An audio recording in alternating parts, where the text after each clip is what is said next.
we have some Chads on the line here. We see here a very British team with Arakin as well. And on the other side, we have our Vietnamese representatives, I believe. Miomaika, Kayo, and Oppa. Best of Wow. 5. Tim, are we ready for this map pull, though? Look at that. We got a little bit of a change here. We didn't see Archipelago last time, which I don't know how you're feeling about water maps or island maps in general, but they're kind of there. Next maps coming in, we have Atoll again. We have some coastal cliffs. That's going to be our game number 1. Oh, excuse me. I love coastal cliffs. I definitely, absolutely love coastal cliffs. And Kurlager. I hope I'm saying that right. Kurlager is a map that I want to see because I did some research on Kurlager, and I have a little bit of a something ready to go. So if we see that map, it's going to be, oh my god, I'm going to be so excited. I am so excited to see this pool as well. I did not expect to see Atoll at all. And Himayama with that, we have the original Himayama and the Atoll fish just coming together, exactly what we needed today. But Coastal Cliffs, why do I love Coastal Cliffs? Because it's a tiny map, it forces you to play a 2v2 game, not a 1v1 game.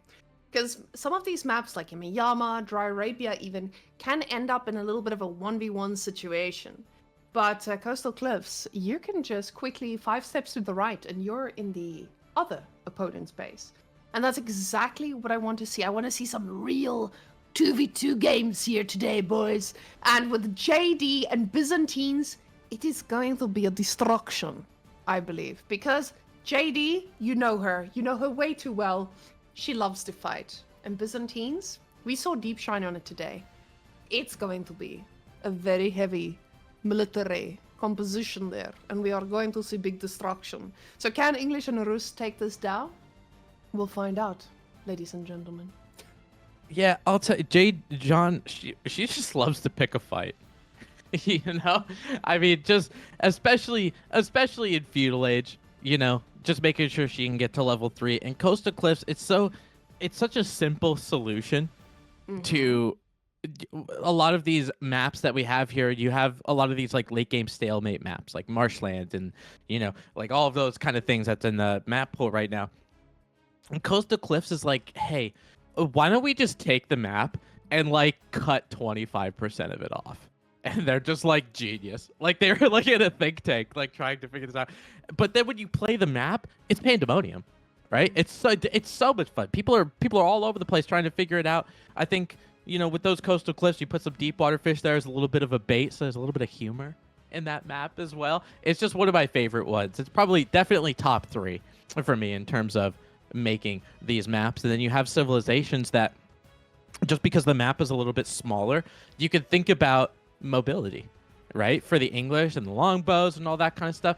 Maybe you don't need to traverse that much of the map, so maybe you can get over there a little bit quicker. Right? We see a lot of the civilizations, even a civilization like Mali, we see a lot on coastal cliffs. Obviously, we're not going to see it in this one, but, you know, just having those civilizations that might not necessarily depend on a cavalry unit or a knight unit might be worth it. And take a look at the teams of what we got here. These are not only excellent players, some of them content creators, some people, you know, some in the top echelon of 1v1 gameplay. We're kicking it up a notch here this series. It's a very close game, even though the seeds are very different. As we can see, you guys can see it's seed 9 versus seed 26. It might seem quite far away, further from the previous one, but keep in mind, these guys have plummeted through 2 other games to get here. So they have beaten seeds above them. And we shouldn't underestimate what this could look like. But what I really like about Coastal Cliffs, and I want to zoom back in on that, is because there can be a little space for shenanigans. We can have a situation where you're like, oh, my goal is forward only, and once the pushing starts, you can't get back on it. We saw that earlier with Scandinavia, and the problem with Scandinavia is that the gold spawned at the front, and once they got pushed off, it was GG. There was no way to come back from it. So, Coastal Cliffs, we have to see if any of that will happen as well, because I think that this is also a map that just rewards aggression. It doesn't allow you to have the time to go food transition into farms, etc., unless you're English. because English loves that, and I guess both of these teams have those types of civs on their roster. They have English and they have Byzantines. Both of them pretty okay with farm transitions, and at the same time, you have the 2 knight civs to match that. But you don't want to fight Jean, and I am really scared for them to have to play against Jean on such a small map where fighting is encouraged. Yeah, and especially when you have English on the other side, because a lot of the times when I was playing Jeanne d'Arc a lot, I would hate to go up against English, and especially for an English player who actually really knows what they're doing. And I'll give Mokraken and his team that benefit of the doubt that they know what they're doing, because obviously with English you're going to be the archer civ and you're going to make a lot of longbows. When you're playing against Jeanne d'Arc, 1v1 or otherwise, you've got to make sure you're making a decent amount of those archer units, because you could snipe her, right? You have a lot of those longbowmen. They can cut through, even if she's champion at arms, you can cut through that ranged armor because of how many longbowmen you can produce. And then all of a sudden, every fight that you take, Jeanne d'Arc isn't there. So, just making sure that you have those archers and you're microing correctly and you're making sure you're sniping her out is going to be really important, especially in feudal age. Because Jeanne d'Arc, I mean, we talk about French being a snowball civilization. Jeanne d'Arc getting up to age 3 really is a snowball when she gets to age 3. So if you continue to snipe her, the halt you put on that civ, it's so different from the other 15 civs that are out there, because you have that hero unit. That hero unit is your civilization. If it continues to get sniped out, you're just playing with some basic civ at this point. You're mentioning the longbows as well, because when I'm playing with a teammate and I play English, it always just feels to me that the longbow mass can control Jean, and that's the only thing. What makes it so difficult to play against another civilization when they're with Jean is if they have a double knight civilization. Because then you have this power spike where the knights just, at some point, they just run through all the longbows and kill them. So you can try to snipe Jean, but all your units are going to be dead anyway. So with Byzantines, I feel like you have a pseudo knight kind of playstyle that you can also follow. And that just means we're going to have a lot of fun going into this. Because imagine with those horses, what you could actually do with them if you just go full on horse mode. So I feel like the diversity is here. And that's the great thing about Byzantines. Oh, I must say, one of my favorite civilizations right now. And I used to think they were hard to play. But now, they're just versatile to play. Yeah, it's something to get used to as the Byzantines. I guess you could kind of make that argument for every civilization in this game because they're so unique, right? Every civ could do a bunch of different things, but Byzantines are using cistern. We got water involved. There's cisterns on first hills, and there's an extra resource, and you're making olive oil that make mercenary units. I wanted to call them mercantile units because I saw one person in chat spam that I was incorrect. So hopefully he'll be able to get maulding off the face of the earth for me saying mercantile again. So there you go. You're welcome. Having all of those things, and they really do work together. It's just about putting them all together. Then once you get the muscle memory, I guess, of putting all of them together, they end up becoming this unstoppable force. So definitely high skill ceiling civilization. And we'll see that Pro Quitter team, Mio Micah, Kaio, Opa, depending on which two play. Let's see if they have that wherewithal to get Byzantines going and operating the way they should, especially with Jeanne d'Arc as a teammate. Whammon, I'm excited for this series. It's a best of 5, our first decider of the day. Let's get into it.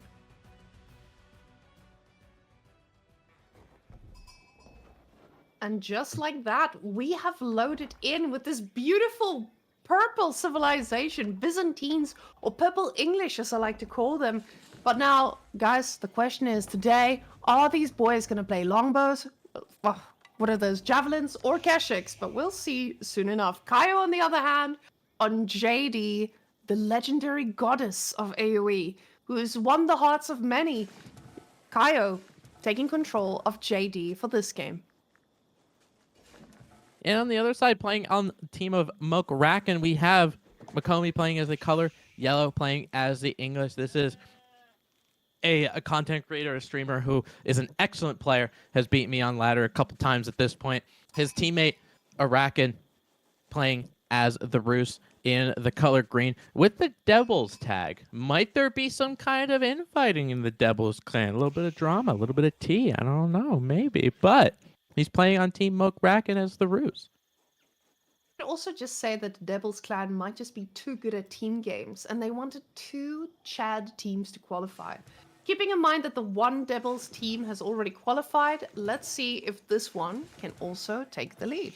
Or take the charge. But now, let's quickly look at the layouts of these bases. We do see purple with a backwards gold, very nicely placed, but there's no wood line to easily defend that. It's quite far away. Now, with the wood line at the front there, you can easily wall off to protect your berries, but it does look like there is a little bit of susceptibility in the middle. This also looking like an easy wall for them. This one, though, that is where the knights come running from Arakan. We'll see in a few moments. But yeah, tiny wall, very easy to manage over here, but now, look at, oh, beautiful tree line. Love that, short trees, my favorite. Now we do see Jean starting with the Sock, School of Cavalry, and the Grand Winery popping down. Surprise, surprise, Abbey of Kings, the first one we've seen today. No longbow shenanigans today, yet. I guess it depends. I'm really scared because JD is gonna love that. Yeah, the Abbey of Kings, I'm kind of curious to see what he's going to do with it. You know, we talked about coastal cliffs and those tree lines. There's a little bit of a no man's land in the middle, but you got to remember on coastal cliffs, you don't have a starting stone. So take a look at what's going on around the map. Makomi specifically, it looks like he might be going for some Abbey of the Kings. And usually when I think Abbey of the Kings, I go for a second town center. And that's what he's doing. And this stone, because you don't have a starting stone on this map, is all the way over on that eastern tip of the playable coastal cliffs, I should say. So still going for that second TC, but man, if Kaio finds this, especially as Jean d'Arc, School of Cavalry going up, maybe a knight or two comes in, oh my god, he sees it. Look at it. There's 5 villagers there mining stone. Kaio's like, I gotta get this School of Cavalry up now, dude. I gotta get a knight over there. And this is going to be a little bit harder to handle, I think, for Makomi, because there's this golden rule on ladder. If you go 2 TC against Byzantines, you're in for a lot of trouble. But pair that with JD, and you are going to have an unkillable army with Makomi that's going to be quite slow in getting his base started, if he even gets this up in time. Because like you said, the moment that knight arrives on the base, this is a very, very tough game. He didn't pull more villagers to age up with, so we won't be getting those too early, and they might get the right amount of stone, but again, this is a tiny map. Things can happen. You know, there's a couple of times where, as you see, Kaio just hits the feudal age with School of Cavalry. I've seen a couple different builds with Jean d'Arc. I've seen her build the School of Cavalry by herself. I've seen her with an extra villager. I've seen it with an extra 2 villagers. And usually when you have 2 extra villagers, you're able to get that School of Cavalry up about like 405-ish, somewhere around there, around the 4-minute mark. And he could have maybe gotten a knight over there, but didn't go for that approach. Went for making sure that Jean d'Arc gets the level 2 pretty much as soon as possible. If she builds a landmark by herself, obviously she'll get there. But that stone, just where Makomi has now, that knight finally coming out, that nice pink knight working its way up north. Might he go for that stone? Might he think, well, he's already got the stone, so he's probably gone at this point, and go for Arakan, who went for, I think he went for, did he go for Kremlin on that gold vein over there? I'm pretty sure he did. He put himself a nice little Kremlin there to keep him safe. Double stable, though. I'm actually surprised he's going for double stable this early, because can he actually produce from there? I don't know if this is just going to be knights. It feels like there's going to be a few horsemen mixed in the match there, because you don't have enough on gold to sustain double knight production, I believe. I could be completely wrong, and there's about to pop out knights, knights galore. First set of them coming out as double knight, and from here on out, this is going to be a very difficult thing to fight, because we know French knights are just a slight bit better than the Rus ones.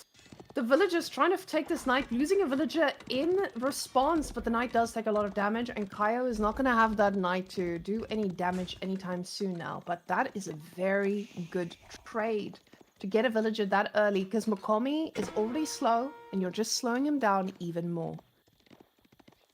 Oh yeah, I mean, at least he got something, right? It really sets the tone for the rest of the game. Look at what mercenary units Mika went for. You got Minory. He's got some Keshiks. Now, very interesting thing here. Keshiks are the cheapest of olive oil units. It takes 400 olive oil to get them. You can get 3 batches of Keshiks off of that starting berry patch. The rest of them, the javelin throwers, the longbowmen, you can only get 2. So being sure that you have 6 Keshiks out there could help you set the tone on a map like Coastal Cliffs where you don't have that much space to run around. Now, you're looking at a rather defensive opponent, however. With these Keshiks, you have a couple knights over here from Kaio. Mokraken went for Kremlin, right? So a lot of his stuff is pretty safe. He's going to be able to take that boar over there, Kaio is, which is fantastic. Mikomi already has his second town center, and he's playing as English, which is notoriously defensive, right? So if you're Kaio Miyomika and you want to put some damage on them in feudal, I don't think there's really a good, not really a good opponent you could necessarily go to. So Miyomika is just going to skip feudal age entirely. Look at his macro. He's going up. He's going up. He's playing Byzantines. He's got Keshiks. Ladies and gentlemen, YouTube, Twitch, we're going to see some gulping today. And I am so excited to see it in a tournament game, especially in a 2v2. So we've been seeing a lot of gulpers on ladder. The gulpers have dominated the ladder quite well, but I feel like players at this level, they will be able to micro well enough to not take too much damage and also know how to respond to it. Let's see, Cistern of the First Steel going down and the gulps will begin. That's wild.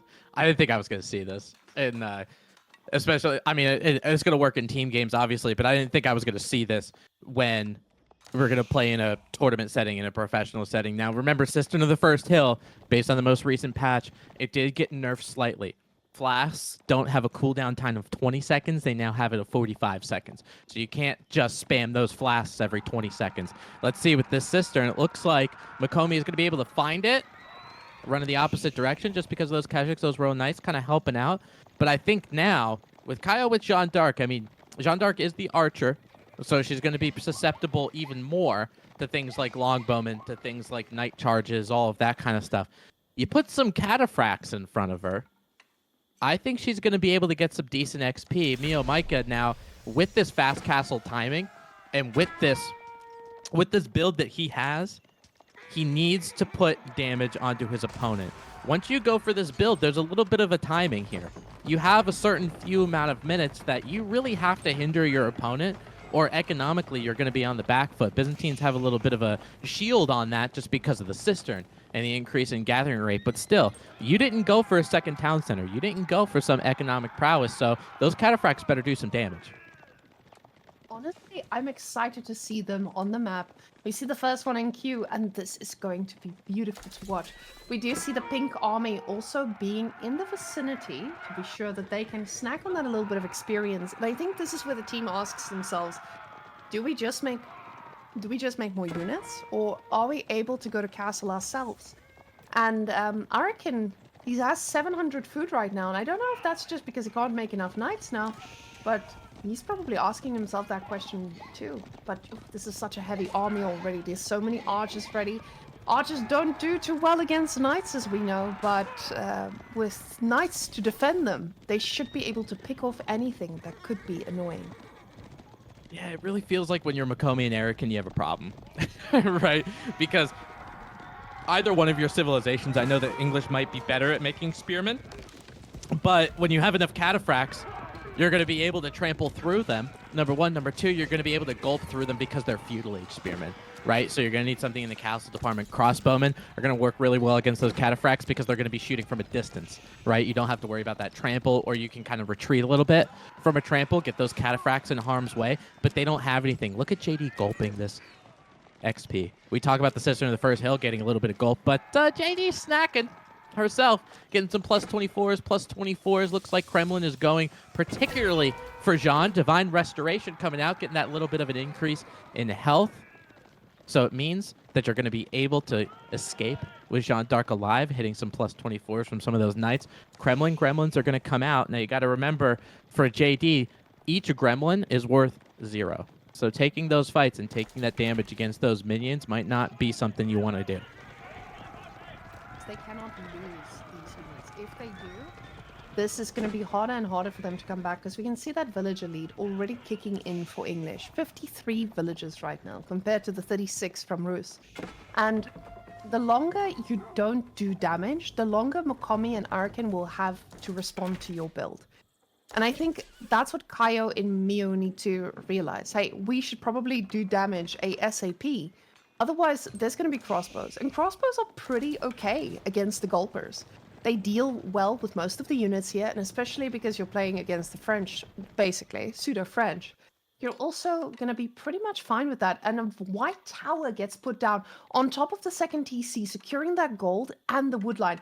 The villagers do get a little confused and not sure where they should be starting, but they've been rallied together now, and the white tower will come up pretty quickly. But just like we said before, with these 2v2 games, you want to split your opponents up so they cannot support one another, and that's exactly what's happening here. Kaio and Miu, right between the two of them, looking for some damage. Just not sure where to get them just yet, and they're about to run into a white tower.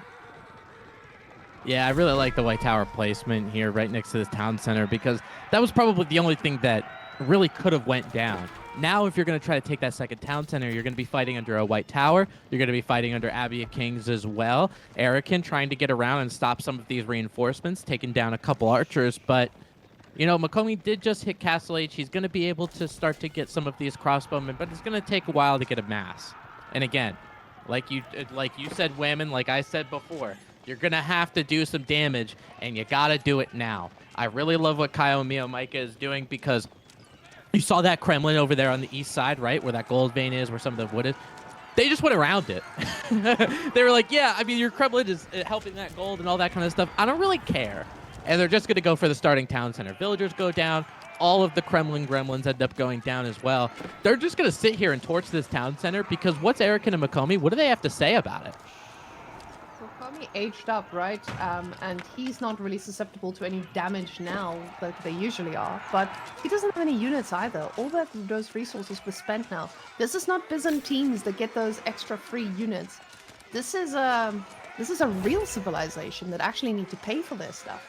So this makes it a lot harder to deal with. But the knights are doing pretty well. The cataphracts are cleaning up. John is living her best life. Hits level 3. She's like, hey, let me call my champions and let's take this fight again. So she is having a field day right now. Knights going into TC. That's when you know things are starting to get a little hairy. And those 4 longbows are not going to do anything. 3 longbows. I apologize. I was just choosing a random number. I didn't realize it was actually that low. You know, I think I loved what Kaio was doing, except when he chose the champions. That was it, because his opponents right now, Mokomi is just starting to make spearmen, but look how heavy he is on the crossbowmen. I probably would have went with the riders. The first thing you saw were crossbowmen. The champions are going to help you, but the thing of it is, one of the reasons why I do like the champions, but I like them a lot in feudal. I don't like them too much in castle because they slow everything down. They go like man-at-arms, so you have to go at the speed of the champion, right? So it makes you a little bit more immobile. When you're dealing with a civilization that has a lot of knights, John just got a horse. You want to be able to gallivant throughout the entire map, but those champions end up slowing you down. Now, if Mokomi does start to get spearmen, it looks like he's going for spears and crossbowmen. These champions are going to help out. But again, you have this giant purple mass of cataphracts that look basically unkillable. Mokomi's on 72 villagers. The question is now, is he going to get enough spearmen and crossbowmen to take down this mass? That is. Even if they get spearmen and crossbowmen, this is still a very heavy lead for JD. She's loving this. She's gonna get stronger and stronger as time goes on. And I feel like for the age we're in, she definitely got her value. The gulps are starting though. The gulps are gulping real good. You can see the boys are just drinking from the skies and they are not losing any HP. These horses barely taking any damage, killing everything in their sight. Let the bodies hit the floor, they say. And this looks to be a very dangerous fight to keep taking. But the villagers, very idle. Araken just tried to 2v1, right?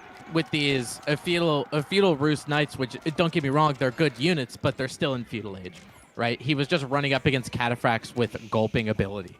You know, those cataphracts were so well hydrated, they didn't care about those feudal age knights. And Jeanne d'Arc just snacked on all that XP. You saw those plus 24s going up, going up, going up. All of a sudden, now she's at 560 XP.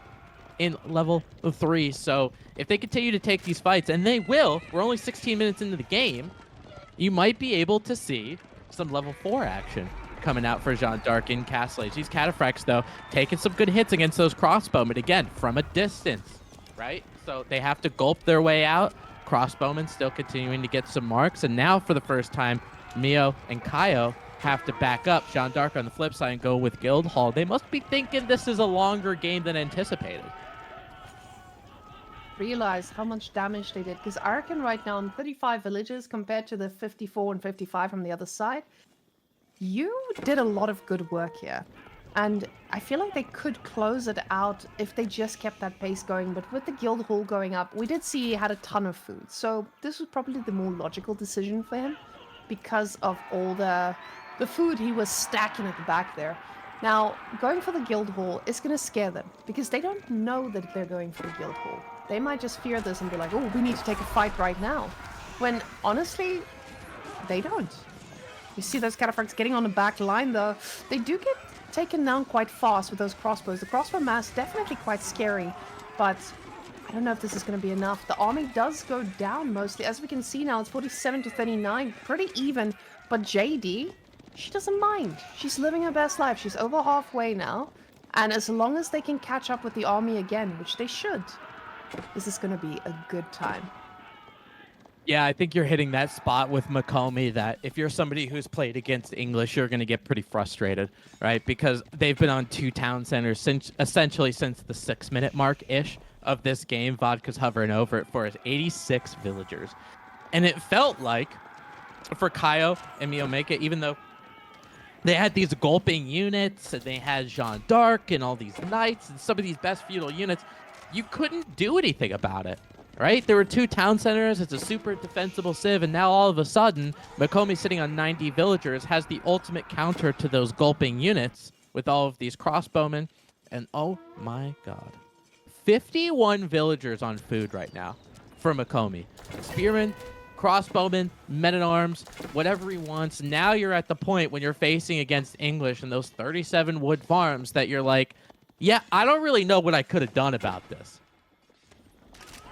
Yeah, you get to a point in the game where you're just like, okay, what is the correct answer to this? And honestly, I don't think there is. There is no correct answer to dealing with that many crossbows. Because you get to a point in the game where the crossbows can just kill everything. And that's exactly what's happening here right now. They're trying, the archers target firing very, very well. And finally, it does look like the mass is kind of getting cleaned up, but the reinforcements are streaming across the map, as we can see. They're even snacking on JD's health. She's trying to get on the back line. She probably wants to stomp a little bit there. Oh, wait, she's the archer. She's gonna focus them down, just be able to be on top of them. And the reinforcements are there, though. And with that villager lead and the farm transition being so well done, you're in such a strange position as Kaio and Mio, because what do? You just keep bullying the Rus player who's already struggling, already behind, still in feudal, or what's the move? Yeah, you know, I mean, it feels like bullying Erican is like what you have to do, right? You go into an English base with White Tower. It's like I don't know. You're kind of just asking to get your units wiped, you know. So going up against Erican, and what's really nice is if Makomi comes to help Erican, there's no network there. Right? Unless he obviously pulls a villager and gets a tower up or whatever the case. But there's no network of castles. In the English base, there very much is. I don't know if Makomi, doesn't look like there's a lot of outposts up, but he's walled up. He's got the tower. Erican's struggling for that mining camp, but he'll get there eventually. It's going to take some Fitbit steps to get there. But when you do, you know, in these areas for Erican, he basically is just trying and hoping he doesn't get attacked. Because he needs to boom, he needs to get to Castle Age, he needs to do all of these things. And if he's going to be facing down the barrel of those gulping, of those cisterns of Jeanne d'Arc, I don't think he's going to be able to boom, and then it becomes 2v1 at a point where you can beat English at this point. So it's got to be there. Erican goes up with the high trade house. I think maybe if we see Erican in Castle, we might see a push, but Makomi is not letting off the gas. Wayman, look at all these men-at-arms. Look at all these crossbowmen. This is late game English at the 20-minute mark. Whether you like it or not, they're here, and he's going to be able to pop cap for the entire game. And the Men-at-Arms is actually a pretty decent choice here because they are the briefy front line to the crossbows, which is your main army. You can see these horsemen, they're not going to do anything to Men-at-Arms. Sure, knights are okay, but the whole army is being pushed back. Kaio and Mio were just not able to push out the right types of units to deal with this. You need crossbows. You need to find a way to kill these Men-at-Arms, and honestly, they look like they're just slowly eating away at everything at the front. Jean is trying her best. These archers and they're trying their best as well, but it's just so many units. Mio Micah coming from the back, finally support your opponent or support your ally and take him down. But with the amount of horses, they do collapse on them. But again, look at that line of units from Okomi. He just keeps making stuff and he's not letting down. Yeah, I mean, it's exactly about reproducibility, right? And that's what Makomi has. So you could do this kind of starvation technique where it's like, yeah, I'm just going to throw 200 men-at-arms at the problem and it'll probably go away, right? Because most likely it will. You're able to continue to produce them, so you're going to be good. This was a really good battle for Makomi because Kaio was pretty much on archers, just normal veteran archers, because they were seeing spearmen more of the time. Now that we're seeing that change, Arbaletre are starting to come out. Hopefully Kaio does get the Gambeson's technology, which means that he can take more hits from those men-at-arms. Cataphracts are going to be able to trample through, though. You saw that happen from east to west, just because the spearmen aren't there to have that little bit of a brace. These men-at-arms are going to start to go down. These are plus 12s. For Jeanne d'Arc, she's level 4. You can see, oh, good lord, she's got a cannon. And she is going to be fierce on the front lines here. Now things are not going to hurt her as much as they did before. Makomi now getting to 110-ish villagers, and this is going to be the point as English where you slow down and you're like, hey, I'm going to keep making stuff.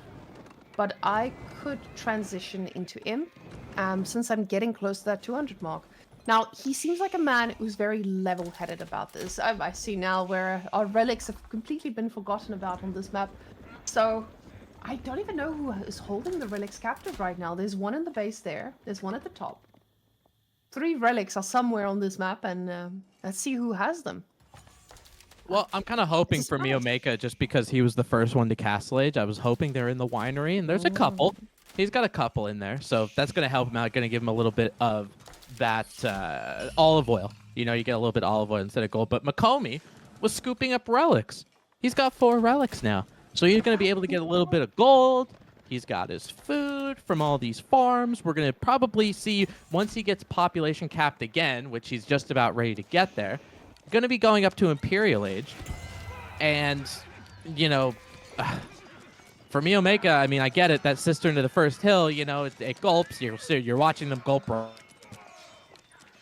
Yeah, you're trying to watch them gulp, but the gulping has to stop at some point. We see these knights just loving their life under the TC.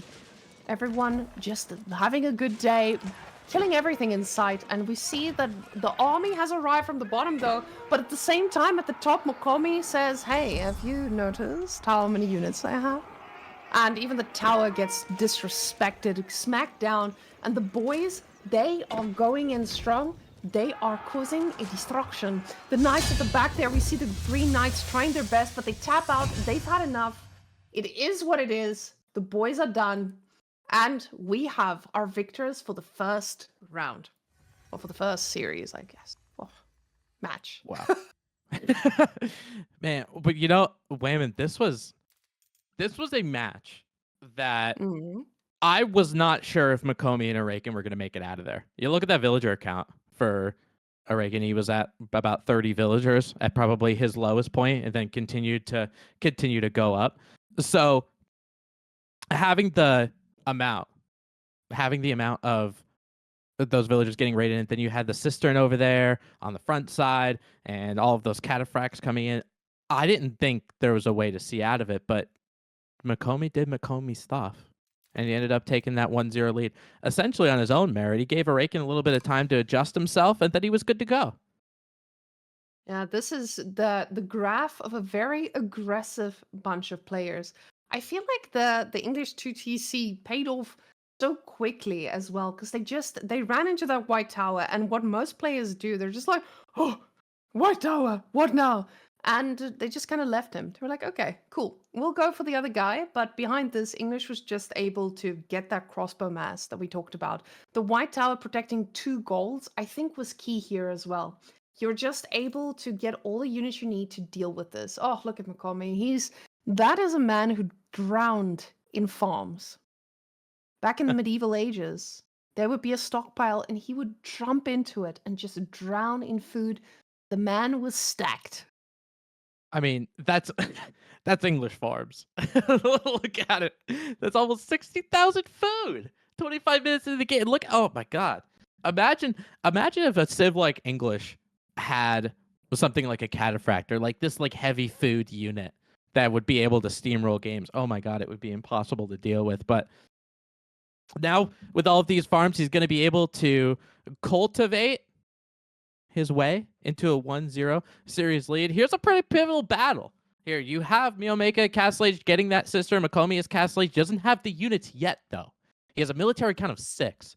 Mokraken is just sitting here with a lot of his feudal age knights, and he doesn't really have much to do for this, right? You're seeing a lot of the cataphracts there are pretty much at full health, even though they took a big fight.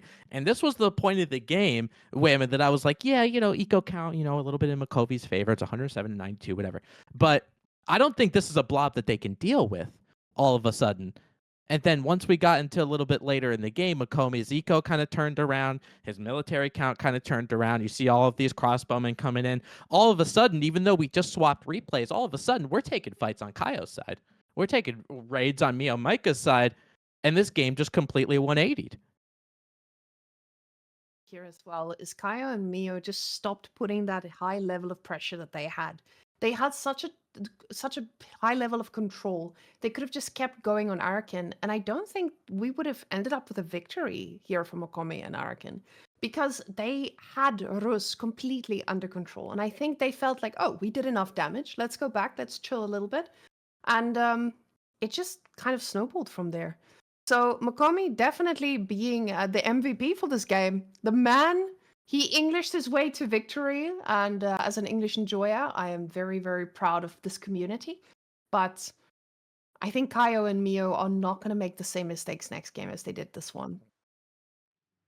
Yeah, I agree. I think in chat, Zathras actually hit the nail on the head. The problem is when Gulp doesn't work, a win later in game, it's kind of useless. And they did some damage, but the gulping of the cisterns is really good timing when you get to Castle Age. But then when you get to Imperial, you're like, man, I would have loved a Golden Horn right about now. That probably would have been a lot better. But we're gonna take a look now that this decider round is going underway. We're gonna be waiting for that second game to come in. Let's take a look at the brackets. Let's see what we got going on. This is a 5-game series. There's going to be other series that are going to be heading your way, probably streamed by other content creators that are here. So let's take a look. Here, obviously, we have that 1-0 for Mokraken and Pro Quitter. But let's take a look at some of these other teams. Corn Eliona making that round of 16 again. Banter Boys making that. Meow Police making that. This is pretty... We got some teams that just because now, and now Sheep coming in, the team of Lash and Avely are going to be coming in trying to take a second crack at that deciders round. These are teams that they might not have necessarily made it. They might have got stomped by some of those really high-tier echelon pro teams like Team Canada or the Chimps or something. But now, this is their time to make a qualification. This is put up or shut up time, Wayman. Yeah, this is a really interesting place to be as well. For those of you who don't know the team names, the people we want to watch, we see Core and Eliona there, and they are against LSDC. This is not a team like yesterday that they had to face. LSDC is consisting of I think a few French players, Stay Frosty, Coco, and Relic.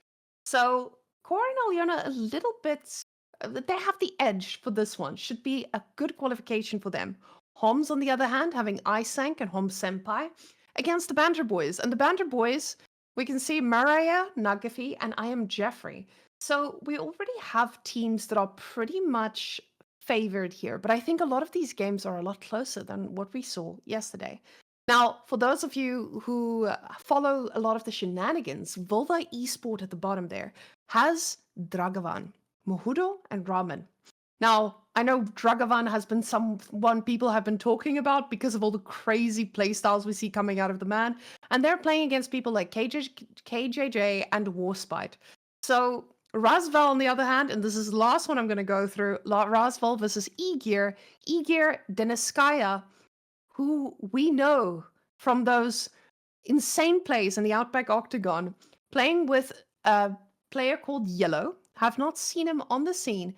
And they are against Razval, as I said. But what makes this interesting is Razval is a full Russian team. It's Garnath and Dark. And you guys remember Garnath, but Dark, I believe it's the same Dark as it is from StarCraft. So, is it? It has to be. Please correct me.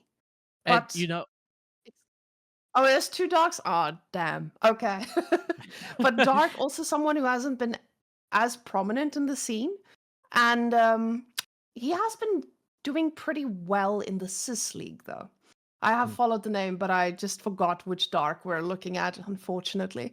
But yeah, so we have this Russian face-off at the bottom as well, which is going to be pretty crazy, because if you ask me Deniskaya versus Garnath, I don't know. After the Outback Octagon, I feel like there's a lot of stuff going on. Yeah. yeah, the Octagon was wild, wasn't it? I watched just about every free for all. And I know you participated in it in the earlier rounds, so it was. I'm not. We're not going to talk about it. We'll just move on. I promise. Guys, I do want to go on a little bit of a tangent. I must say that was the Outback Octagon was fun, but it made me appreciate normal team games. So that's why I'm very glad to be here, because oh my goodness. Okay, moment of silence for the Outback Octagon, everyone, and for the journey that we've experienced, boys. Hey, I mean that's why when it comes to this professional, the tournaments and stuff, that's why I'm sitting in the booth. Like I'm not messing with that, man. I'm not. It's too much. I've learned my lesson. Yeah. Like I'm pretty realistic about my gameplay. If I'm gonna be up against these Conk 3 people, and not even Conk 3, like if there was a Conk 4, they'd be there. I'm just like, yeah, I probably don't have a shot in hell. Let's just sit and watch it. How's that sound? But speaking of watching here, how's that for a segue? Game number 2 is gonna be on Kurlager. Oh my god, I'm so excited that we got to see this map today. Did you see this combination that I thought was going to be banned for the rest of days? English versus French guy, or English and French versus the world, right? Everyone said English-French, the best combination out there. But can it beat Byzantine Sayobits? I feel like yes. I feel like English-French is, you don't let that combination go through. You don't let it slip out of your hands. Because once your opponent holds them dear, I don't know. I don't think this is going to be an easy game at all. Yeah, it's kind of new school versus old school, right? Because, I mean, like, day one of team games, when AoE4 actually came out, it was, okay, English has the best archers in Feudal, French has the best knights in Feudal, so why don't we just put them together? This wasn't something like, oh, this genius came up with a build. It's like, no, anyone with, a couple brain cells to rub together could figure out that French and English were going to be a good 2v2 team. The foes of the 100 Years' War come together and start wreaking havoc all over the team game ladder. We get that. Ivids and Byzantines, part of the new school, right? Part of the expansion that came out this most recent November, about a year ago. So are we going to see some of these newer civs take down that age-old 2v2 combo? Yet to be seen. Yet to be seen this map. Kurlager, and I'm very excited to give you that, Wayman. I'm going to let you do the introductions, okay? And then I'm going to take it away on the map. Oh my goodness. Okay, I'm not ready, but let's roll right in, boys. Ladies and gentlemen, we have some water plays here today, brought to you by Mokraken, Frenchman on the water. We know this man, he is going to fish real good. He's going to make a lot of knights, and it's going to be a destruction. On the other side, we have Kaio on English. He is going for his wood as well, and with the amount of wood we see chopping, this is going to be a dock from him. We see that drop down at the bottom. Both of these players going for water. Let's go look at our other players, though. We do see Mr. Mokraken, normal standard age up time. The man is cooking a normal meal fast today. It doesn't look like there's going to be any boat shenanigans from him just yet.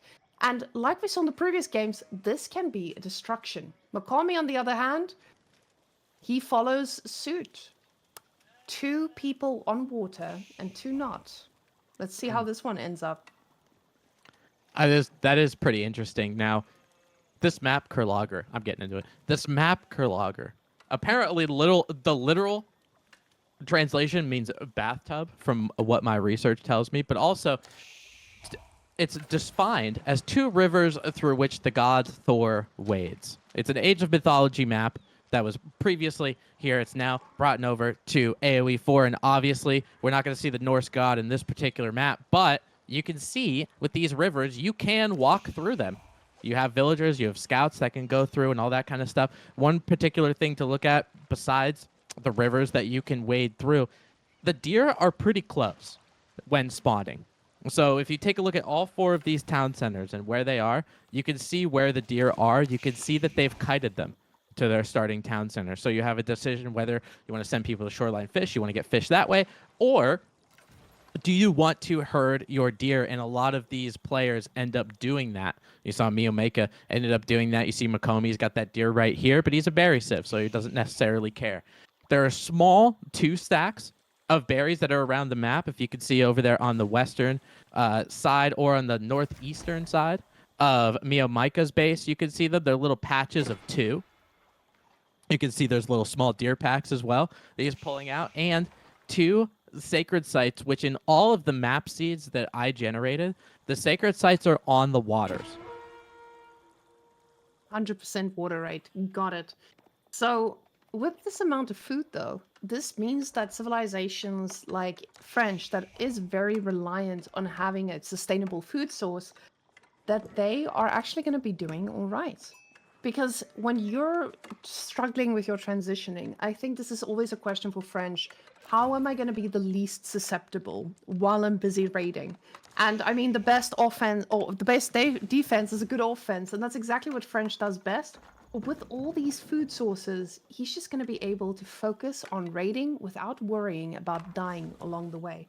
But now we do see that dock from Okami being dropped a little bit later in the game, and this is something I'm very surprised about. Going for a late dock, this means he's probably going to do what we saw in the previous games, where people go for a military ship only and try to force Miyomika to react. Because you're playing against French. Again, you don't want them to start snowballing with knights. But it is going to be quite difficult to get the knights going when you are aging up a little bit later than your opponent. Yeah, it's kind of interesting that Makomi is doing similar to what we saw the Abbasid Dynasty do in a previous series. You get that dock a little bit delayed. He could go military wing if he wanted to, chooses to go culture wing with the couple dervishes. If he went military wing, you can use those desert raiders to make a ram. You could take down the dock of your opponent, which might prove to be a little bit different. But now with those 2 dervishes, we might see a little bit of a difference in play. He does have a decent amount of gold stockpiled, so maybe he's looking to try to get some relics or what have you. Erican, on the other side, his teammate, Grand Winery, noticeably impressive, noticeably quick. We saw it probably about the 330 mark, something like that. He's got his Merc house already. He's trying to get some units out there and do some damage to his opponents because Kaio is doing what Makomi did in game number 1. He's going with that Abbey of Kings second town center. Is he going to be able to pull it off like his opponent did in game 1? That's yet to be seen. I think this is going to be quite an easy second town center to plop down. It's just going to be about the punishment of it, right? Now, with Arakan going for that huge amount of, how would I say, of investment onto getting that mercenary house so quickly, I don't know where. Oh, I was about to say, are we just going to see another gulping? And that's exactly what's going to happen. We see that the Keshiks are in queue. So we're going to be getting 2 Keshiks on the map. And that means gulp time, baby. So I don't know if the gulp is going to work out better this time. I hope so for their sake. Because the gulping, it has this time, like we said before. You need to do damage at a certain point. And if you don't, it just is so hard to keep that pace going.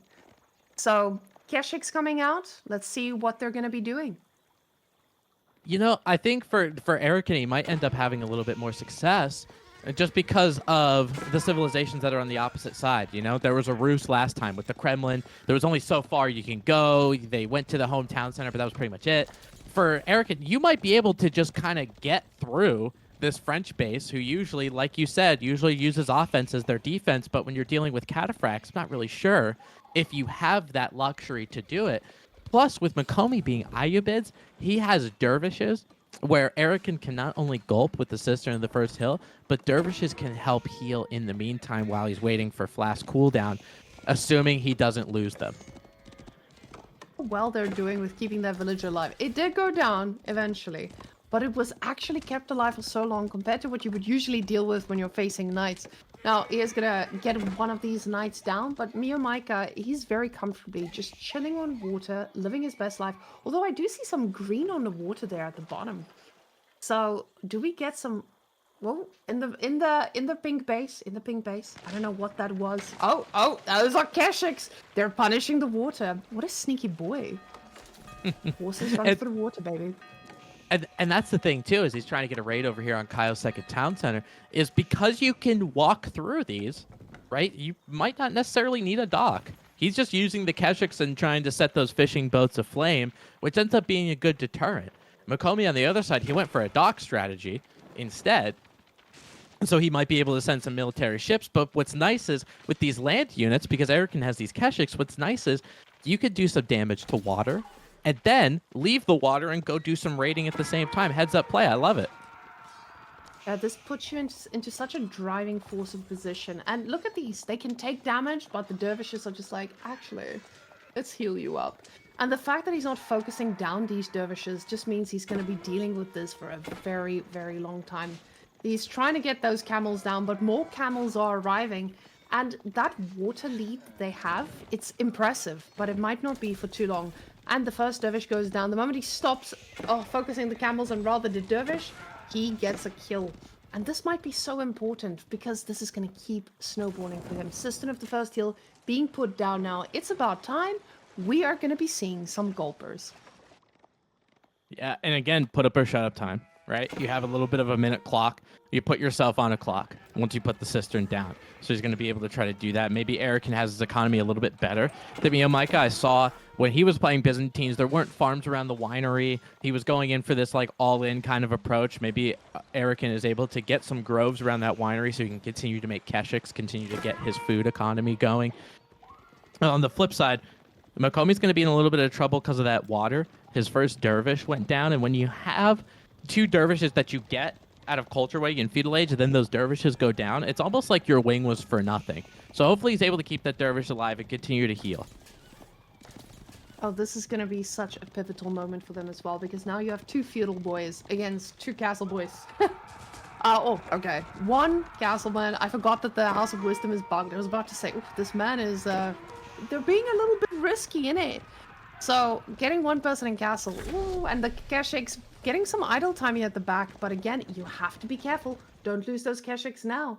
We see those plus signs above their head. They're living their best life against these feudal knights.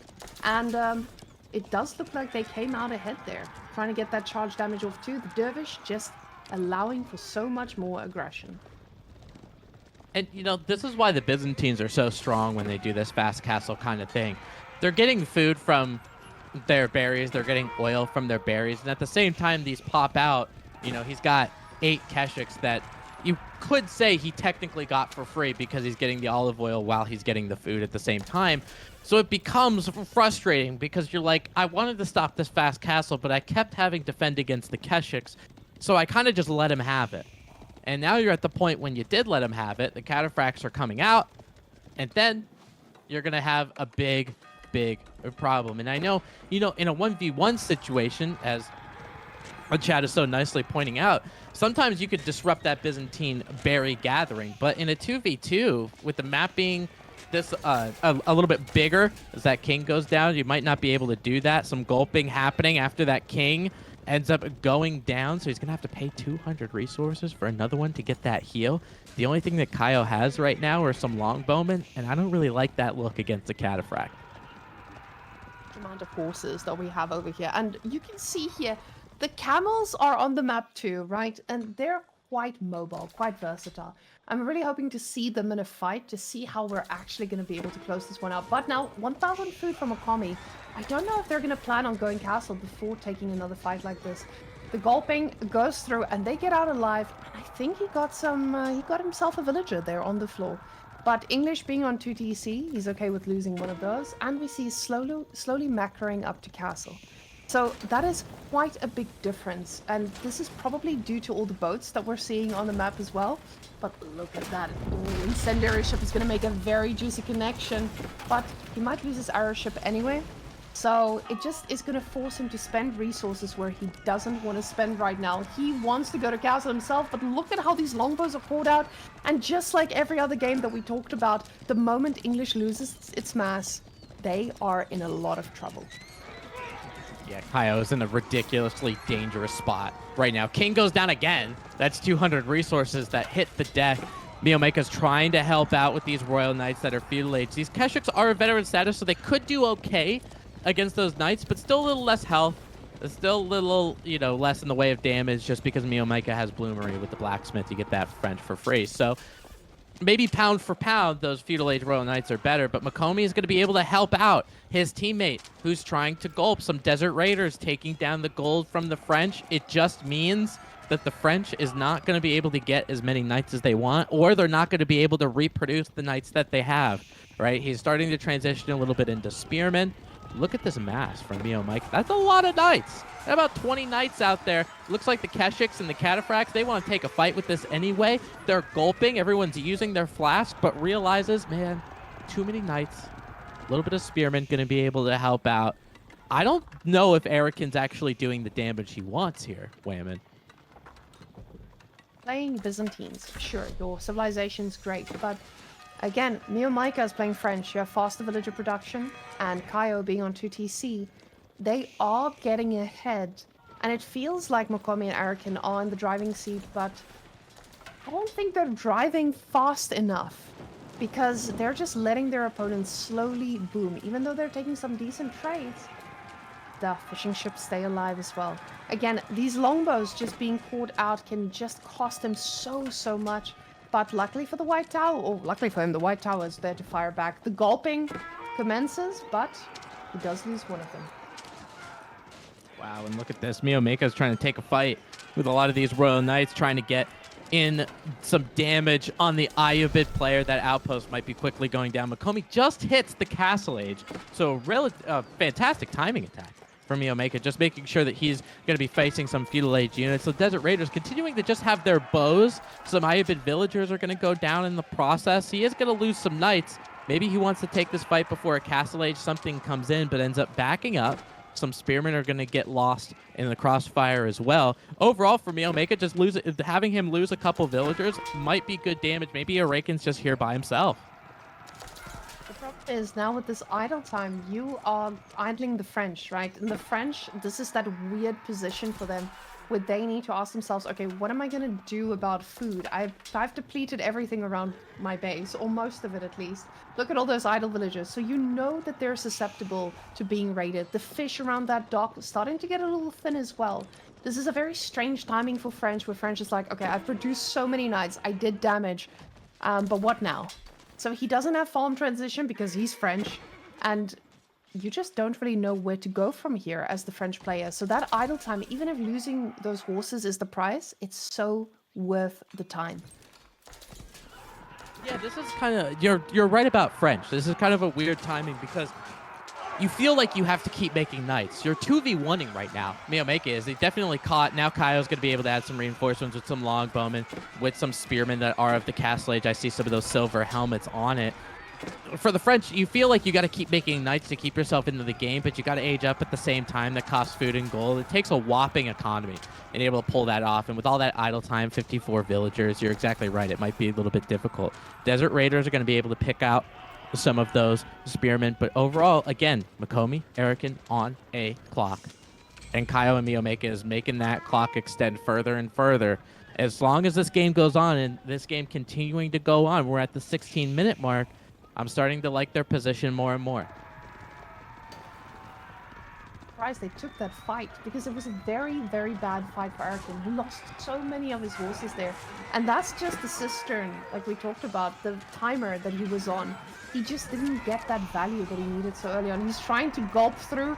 He does get some decent trades off, but he needs to pull back. The gulp doesn't last forever, and he needs to take this fight with his ally and not against a bunch of spearmen. So this is a very interesting position that you're in as your Byzantines. You need to make sure that you take good trades. You need to transition well, because yes, the other landmark is a little bit better for scaling, but you could still make use of this if you can survive. You know, it's funny because now that Kaio's a little bit online now, right? He's got 83 villagers. He's got a military count of 57. Mythomeka stopped making knights. He's looking for gold to try to figure out where to go for that. So Kaio's basically going to take over now. Mythomeka did enough, it seems, and now you're at this level where the Byzantines, these cataphracts, end up having to run away. They end up cowering into a town center. Even these cataphracts are trying to find some of these royal knights. A lot of villagers are going down. Oh my god, we missed that raid on the south side. All of those deer villagers by a Kaio galley ends up going down. Arakin at 35 villagers. Good luck trying to make cataphracts that are so expensive when you're sitting there 142 food, 92 food, 0 villagers currently getting any. Yeah, at this point you can see he's just overwhelmed. He's trying to get some villager kills. Arakin is just gulping, hoping to stay alive, but Mokomi trying to find some villager kills on the other side. He's very successful, but at the same time, he's throwing away his units because he's so desperate to keep these alive and to provide backup for his teammate. And now this score it's very much in favor of Kaio Mythomeka, and we're going to be seeing, I would assume, a GG pretty soon, because these boys, they can now do that push they need to do. Mythomeka still being in feudal. Quite surprising how well those knights are doing against the cataphracts. I thought for a moment that those were castle knights, because the cataphracts barely put a dent in them. Ooh, little cheeky Wolo coming out from that Dervish ended up going down. You're exactly right. I mean, maybe just those knights were enough fodder for the cataphracts, because the actual damage dealers end up being the spearmen, end up being the crossbowmen if there is, crossbowmen in that fight. And Kaio does have 19 and continues to queue more. So he's going in with spears, crossbowmen. The crossbowmen are also going to do pretty good against the Desert Raiders because of their lack of ranged armor, right? So now you have this massive English blob. English has been on 2 town centers. They haven't been touched the majority of the game. White Tower obviously helping with that. We're seeing just exactly what Mokomi did in game number 1, right? All of a sudden, Kaio gets English, 2 town center, Abbey of the King, up against a Cistern the first hill. Cistern doesn't do enough. All of a sudden, Eric and Mokomi on the back foot. Honestly think that the White Tower has shown us exactly in the last 2 games why people are going for the White Tower instead of the King's Palace at the moment. It's just so good. It's the production building you need. It's the thing that secures you the map. It changes the game into your favor. And this is exactly what happened to them there. They were under pressure, but the White Tower did the work they needed it to do. And if you need to then you can transition to a second TC. So it's just an amazing landmark to deal with anything that your opponent throws at you. So definitely a really good play here, and we've seen this from the higher ranked teams. What we saw earlier today was more like, okay, I need to get ahead with villagers again, and that was the point when people lost it. So Kaio playing English the way that we know English has to be played, and we see this from top players. He knows what he's doing, he knows how to cook, and now he's cooked into a point of the game where he can either go imp, or we can just keep this pressure going. Either of which would be fine. Yeah, I mean, Kaio's at a military mass of 76. Mokomi and Arakin combined are at 26. And I understand for the army value of cataphracts, obviously they're going to be a little bit higher than something like a spearman or a crossbowman, but it's just the sheer number and the fact that you can cost effectively counter. Arakin and Mokomi are essentially debased to trying to raid, right? Just making sure that Mythomeka isn't getting enough knights, isn't getting enough spearmen. He's got his cataphract stuff, but that's pretty much it. Kaio's on 97 villagers. I can't see that base getting raided anytime soon. He's got his farm economy. Well, as soon as I say that, a couple villagers from the English end up going down. But he's got a lot of them, right? Just exactly as you said. He's sitting on about 1,400 food. He can make any unit he particularly wants. It's similar to how their position was last game. I don't really know what you do against this. I think at this point you tap out, you take your opponents, English and French. You know, now, don't do that again. This is the last time we try any shenanigans like that. But they know this is a best of 5. They need to find a way to extend it. Now, this is the interesting part. Mokomi and Arakan, they are not in the same time zone as Kaio and Miomaika. They're from Vietnam, Kaio and Miomaika. So these men are playing into the morning hours to qualify. If they want to have a shot at destroying people who are much higher seed than them, a good way to do it would be to tire them out. So to extend the game and just ensure that they are at their worst here by 4 a.m. and hoping to kill them. So I don't know if this is the strategy they'll be going for, but it'll definitely give them an edge to qualify for this event. Wow. Look at you in the mind of a tournament player. They're doing a little metagaming. That's pretty good. I didn't know it was 4 a.m. over there. 4 a.m. I can't tell you I would have the best APM, that's for sure. So I like the strategy. You know what? Keep doing what you're doing. Try to find some raids, do some stuff. You guys are doing great. Keep it up. It's 1:30 there now, but by the time the series ends, it'll be full. Yeah. So no worries. Yeah. And you know, if this game ends up going to a game 5, it looks like it's gonna be tied up in just a couple minutes or so. If this does go to a game 5, you're right. I mean, you're gonna need clothespins to keep those eyes open.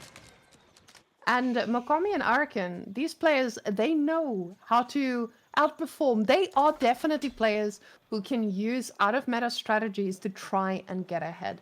So Mokomi and Arakan definitely showed that they were really, really strong in the first game. And this is not over for them, even though Kaio and Miomaika, they're looking so strong. So I'm already thinking about the next game because I think they're just going to hold on to try and get there. But my question is, as those villagers go down screaming, are we going to get to a point where these players who don't play as many civs get outpicked and they just cannot keep up because they don't have the same civ pool?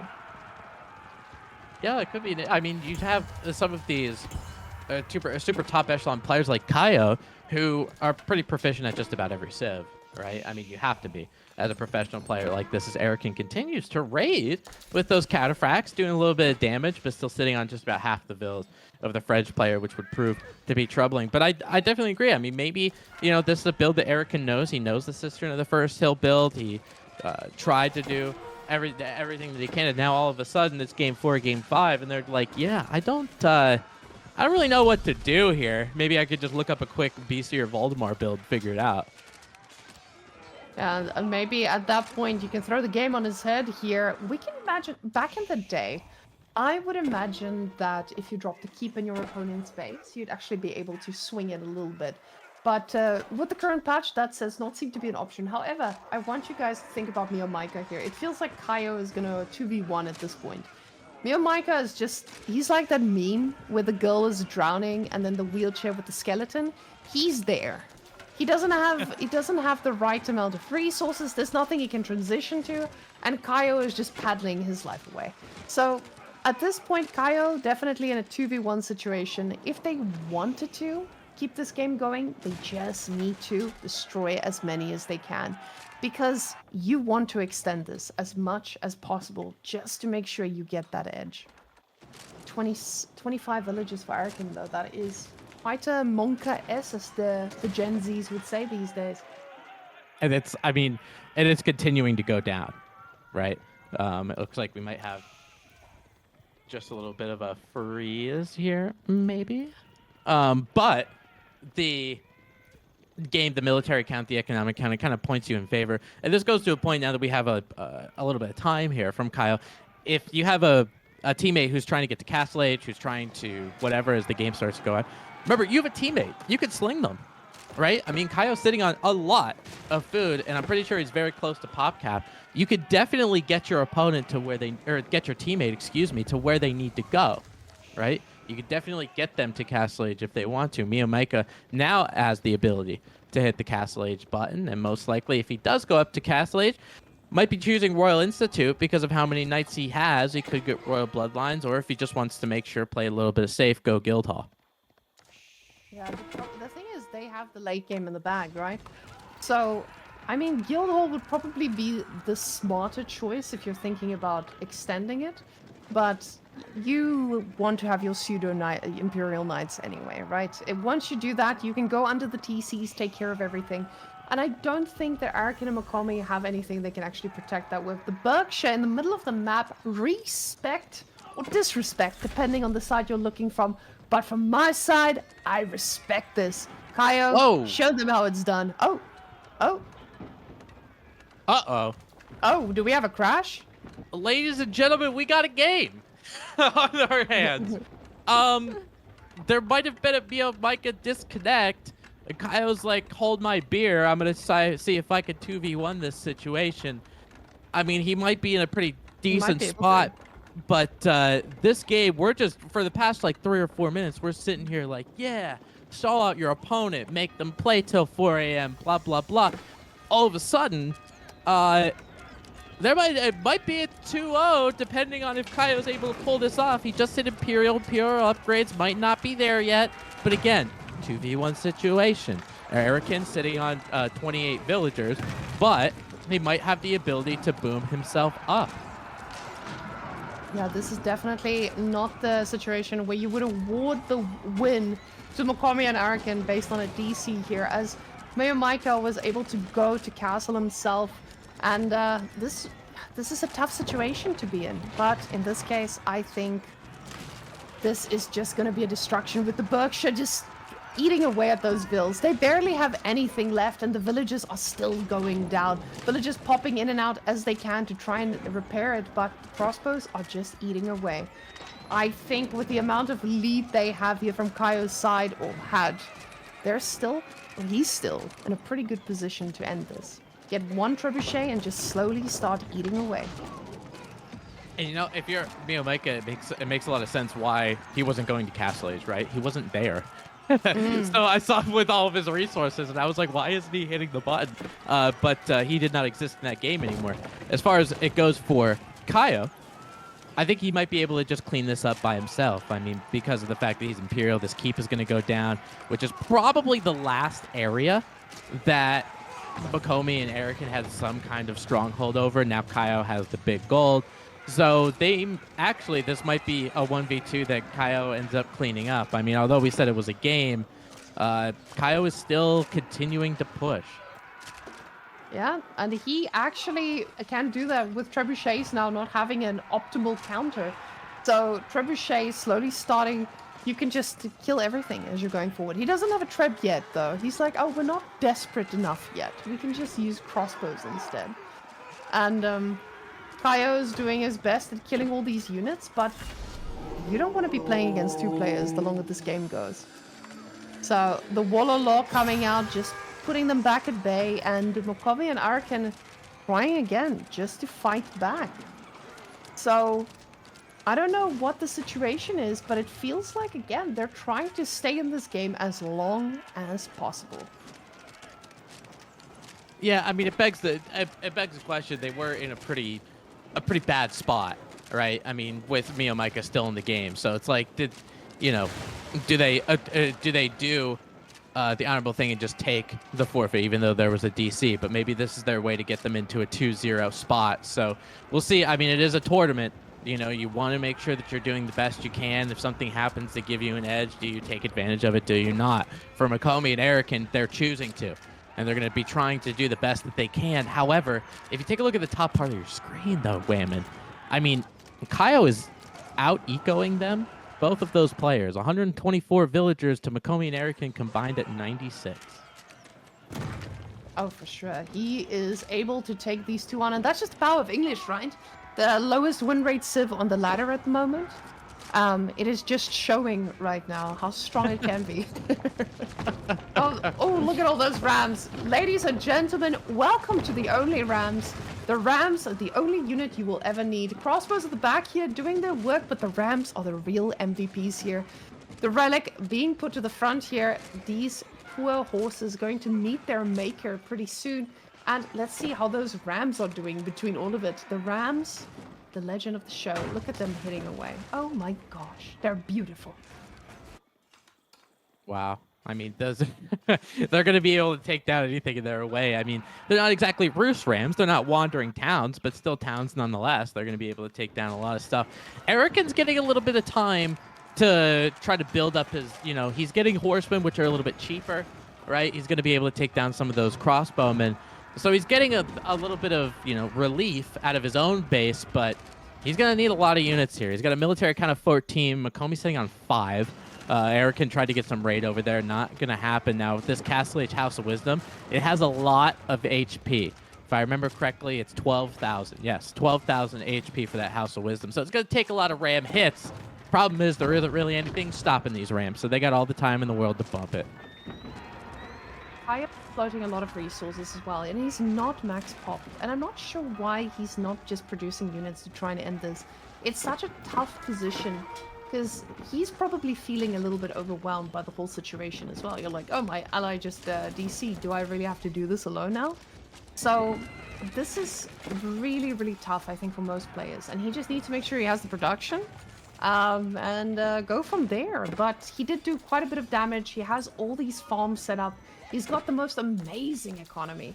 And even on the outside, handling the gold, I would love to see what's happening there at the south side of the map. But these units are going to go down. Some horses fighting for it. Look at that keep just eating away at Arakan's villages. The man tries, but there's not enough trying in this world. No, I mean, look at his look at his population. I mean, Arakan is continuing to dwindle. 26 villagers continuing to drop. 16 military units and might end up dropping. The horsemen are actually doing pretty well against all of the crossbowmen and stuff that Kaio is making. Kaio is consistently staying on the spear crossbowman composition, adding a little bit of horsemen as well. Dervish with a little Wololo over there on the western side. That battlefront ends up retreating Kaio away. But I definitely agree with you, Wayman. You talked about trebuchets before. Trebuchets are one of those. They kind of indirectly become proactive because you put them right next to your keep, right?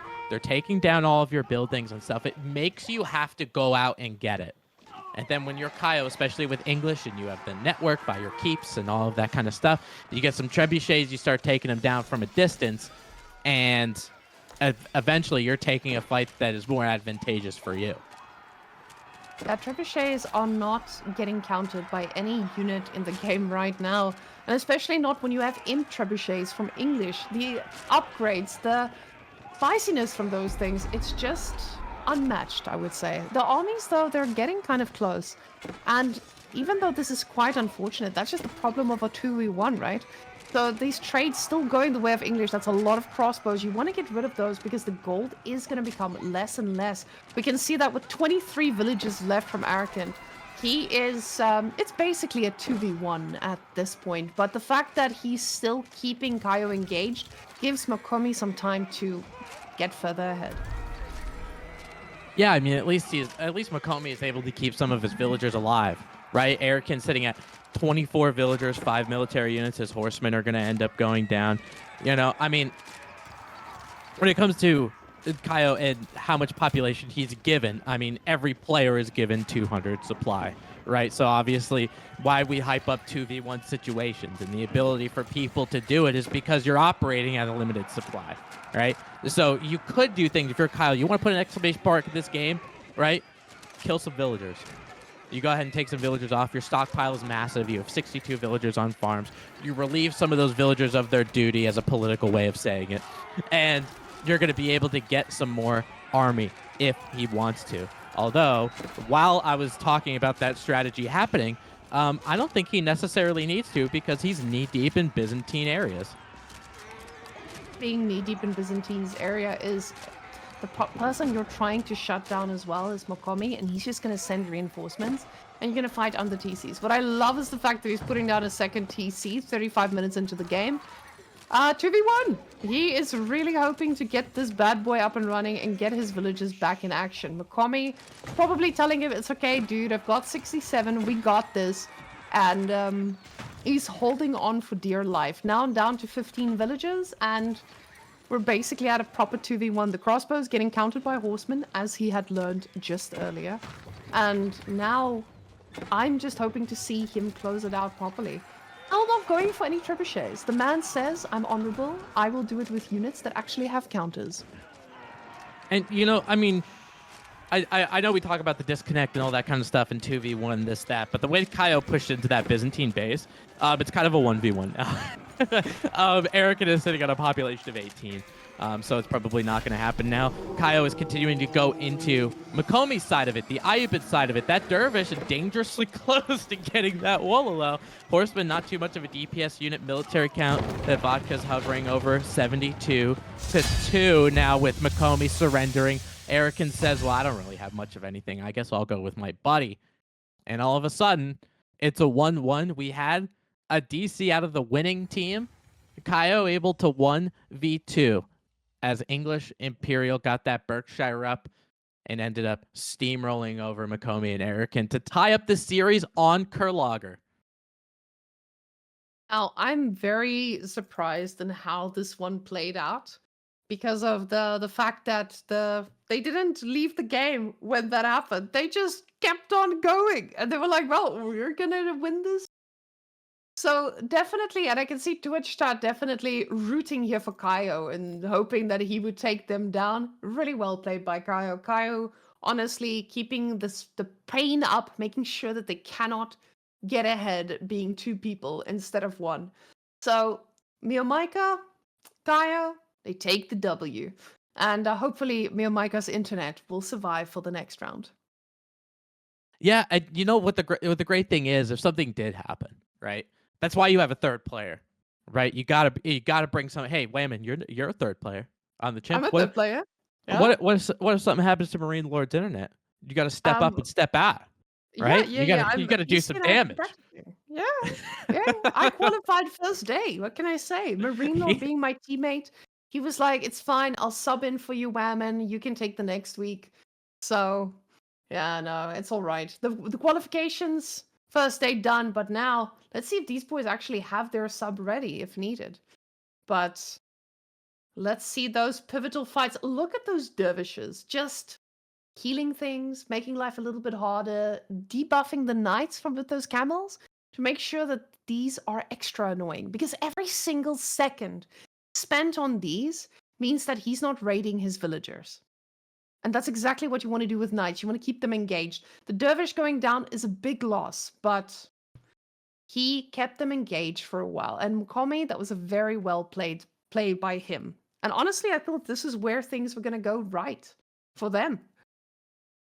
You know, I was kind of surprised we just saw that Knight micro around from Miomaika. I'm surprised he didn't go for the Dervishes first, because that was the reason the Desert Raiders weren't staying alive. You saw a little bit of that pathing, but you see this look for Miomaika. It's a 2v1 situation for just a little bit, and then Kaio ends up with those Spearmen, and those Spearmen end up being the MVP of that battle, right? These Keshiks end up going down just because, not as much health as some of those Royal Knights. So even against veteran Keshiks, they kind of go pound for pound. And I think this was that defining moment.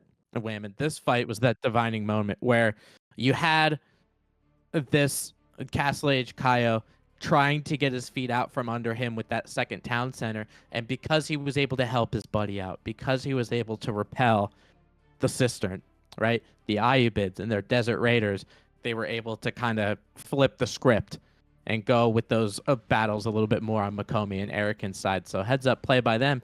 And now we're tied up. Tied up indeed. And on Dry Arabia, the most standard of all the maps, the map that everyone has seen too many times. And some people love, some people hate because they like to play cheesy or they don't. But in Dry Arabia, things are pretty straightforward. We're not going to be experiencing crazy like, oh, what is this civilization pick? Usually Dry Arabia, pretty straightforward, but you have to keep in mind, what do I pick now so that I have civs for the next map? And I think this is where experienced players will take the lead. So if you're playing on Dry Arabia, we see here that they got Ayubids and Rus, Delhi and Japan. Now, depending on what they have left in their pool, they might struggle on Atoll. They might not have any civs at all for the map. And they might just have to pick something that isn't optimal for this one. So, Dry Arabia, though, what do you think of these combinations? Do you think we have a favorite one between the two? Yeah, I mean, you know Dry Arabia, Whammon. I know Dry Arabia. Everybody knows Dry Arabia. I don't have any necessary map notes on that one. It's Dry Arabia. So, you know, you're looking for civilizations that respond well in open Mhm. areas, right? So when you're talking about a civ like Delhi, you know, even in a 1v1 situation, right? You're talking about a civ like Delhi, they have super fast units in those Ghazi Raiders. They're able to get to their multiple points of interest that they want to, Mhm. right? They're going to be able to get to their sacred sites. They're going to be able to do raiding, all of that kind of stuff. However, on the Yeah. flip side, it's so different and it's so interesting to me to see Ayyubids be in the place that they are in the team game meta. And I think what a lot of it is comes down to those desert raiders. They're such Yeah. a weird unit to deal with, you know, because they get bonus damage from horsemen, but they do bonus damage to horsemen, and then they have all of this melee armor. So you're trying to use archers, but you don't really want to use archers because the teammate has knights. So it's like I don't really, you know, it's very difficult to know what to do. And I think for the civs that Delhi and Japan are, they rely on horse units, things like Ghazis, things like mounted samurai, things like all of that kind of stuff. So the Ayyubids are going to end up, in my personal opinion, I think they're going to end up being a pretty good pick. Now, what's pretty crazy is that Aeobids is the least picked civilization in 1v1s. Hmm. And I think it's just because they don't have that type of support that you just mentioned with knights, etc. And honestly, Aeobids and Rus, I think they're going to come out ahead in this one because whenever I see Delhi, I expect either they're going to win in feudal, but against knight civilizations, they don't always do as well because they're just like knight civilizations in the fact that they have to be out on the map to actually get food, and that's where they are most susceptible. When I lose against Delhi, it's because I didn't raid their food sources. And it's the same with night civilizations. If you lose against a night civ, it's probably because you didn't raid their food sources, because they're too busy raiding you.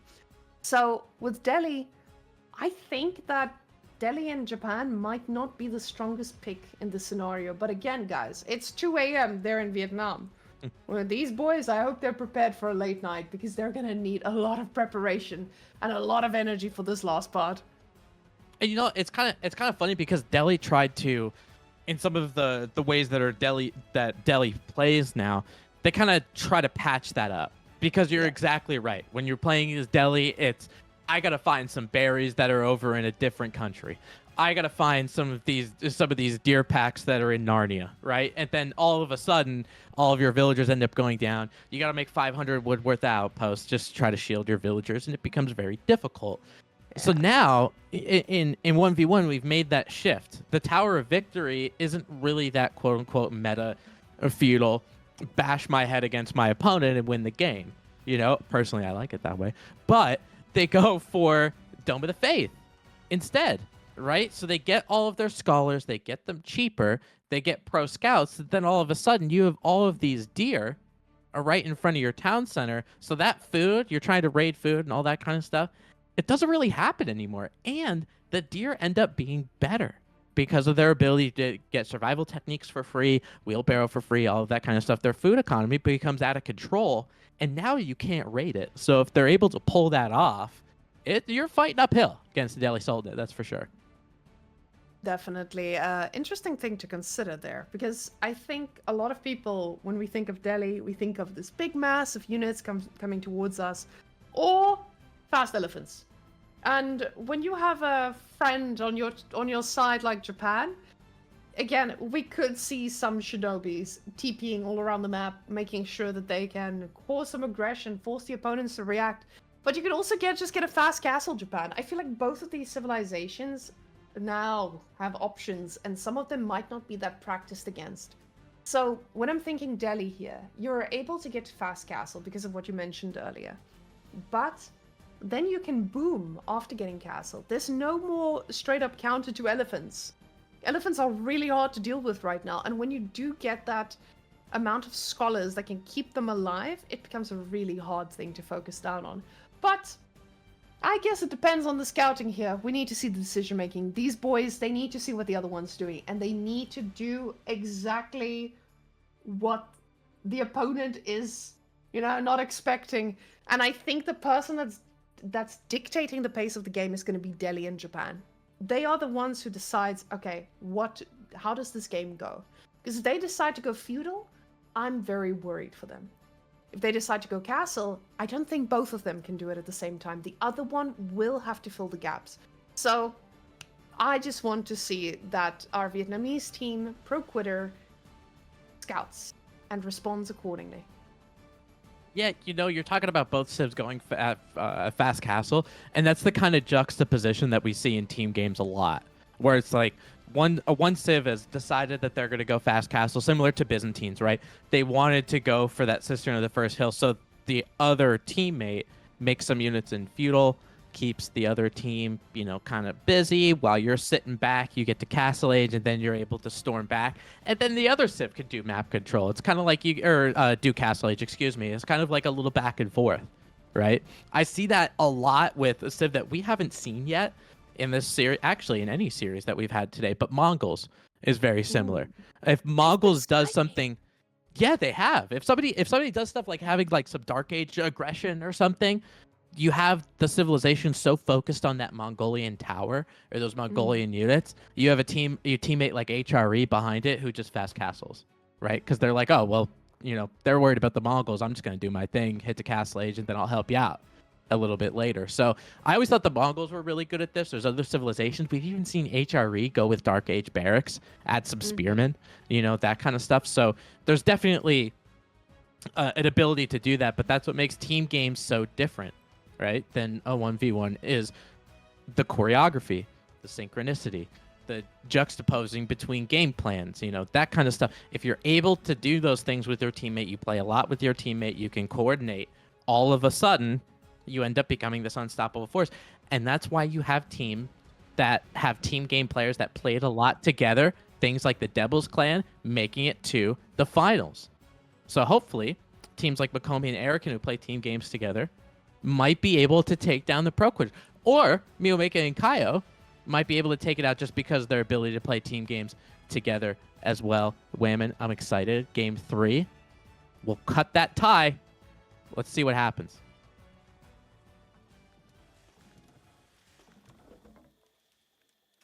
And we're in. Tim's rant has brought us to 43 seconds in the game. And Aobid's doing Aobid's things, starting out pretty normally. Miomaika, the man who will now learn not to DC this game. On purple. Yes. And right above him, his friend Kaio, the mastermind behind the English one-man carry. All the way from Vietnam as well. The boys are looking for that 2-1 that they can secure after quite a scary match for them. Yeah, this is going to be pretty interesting.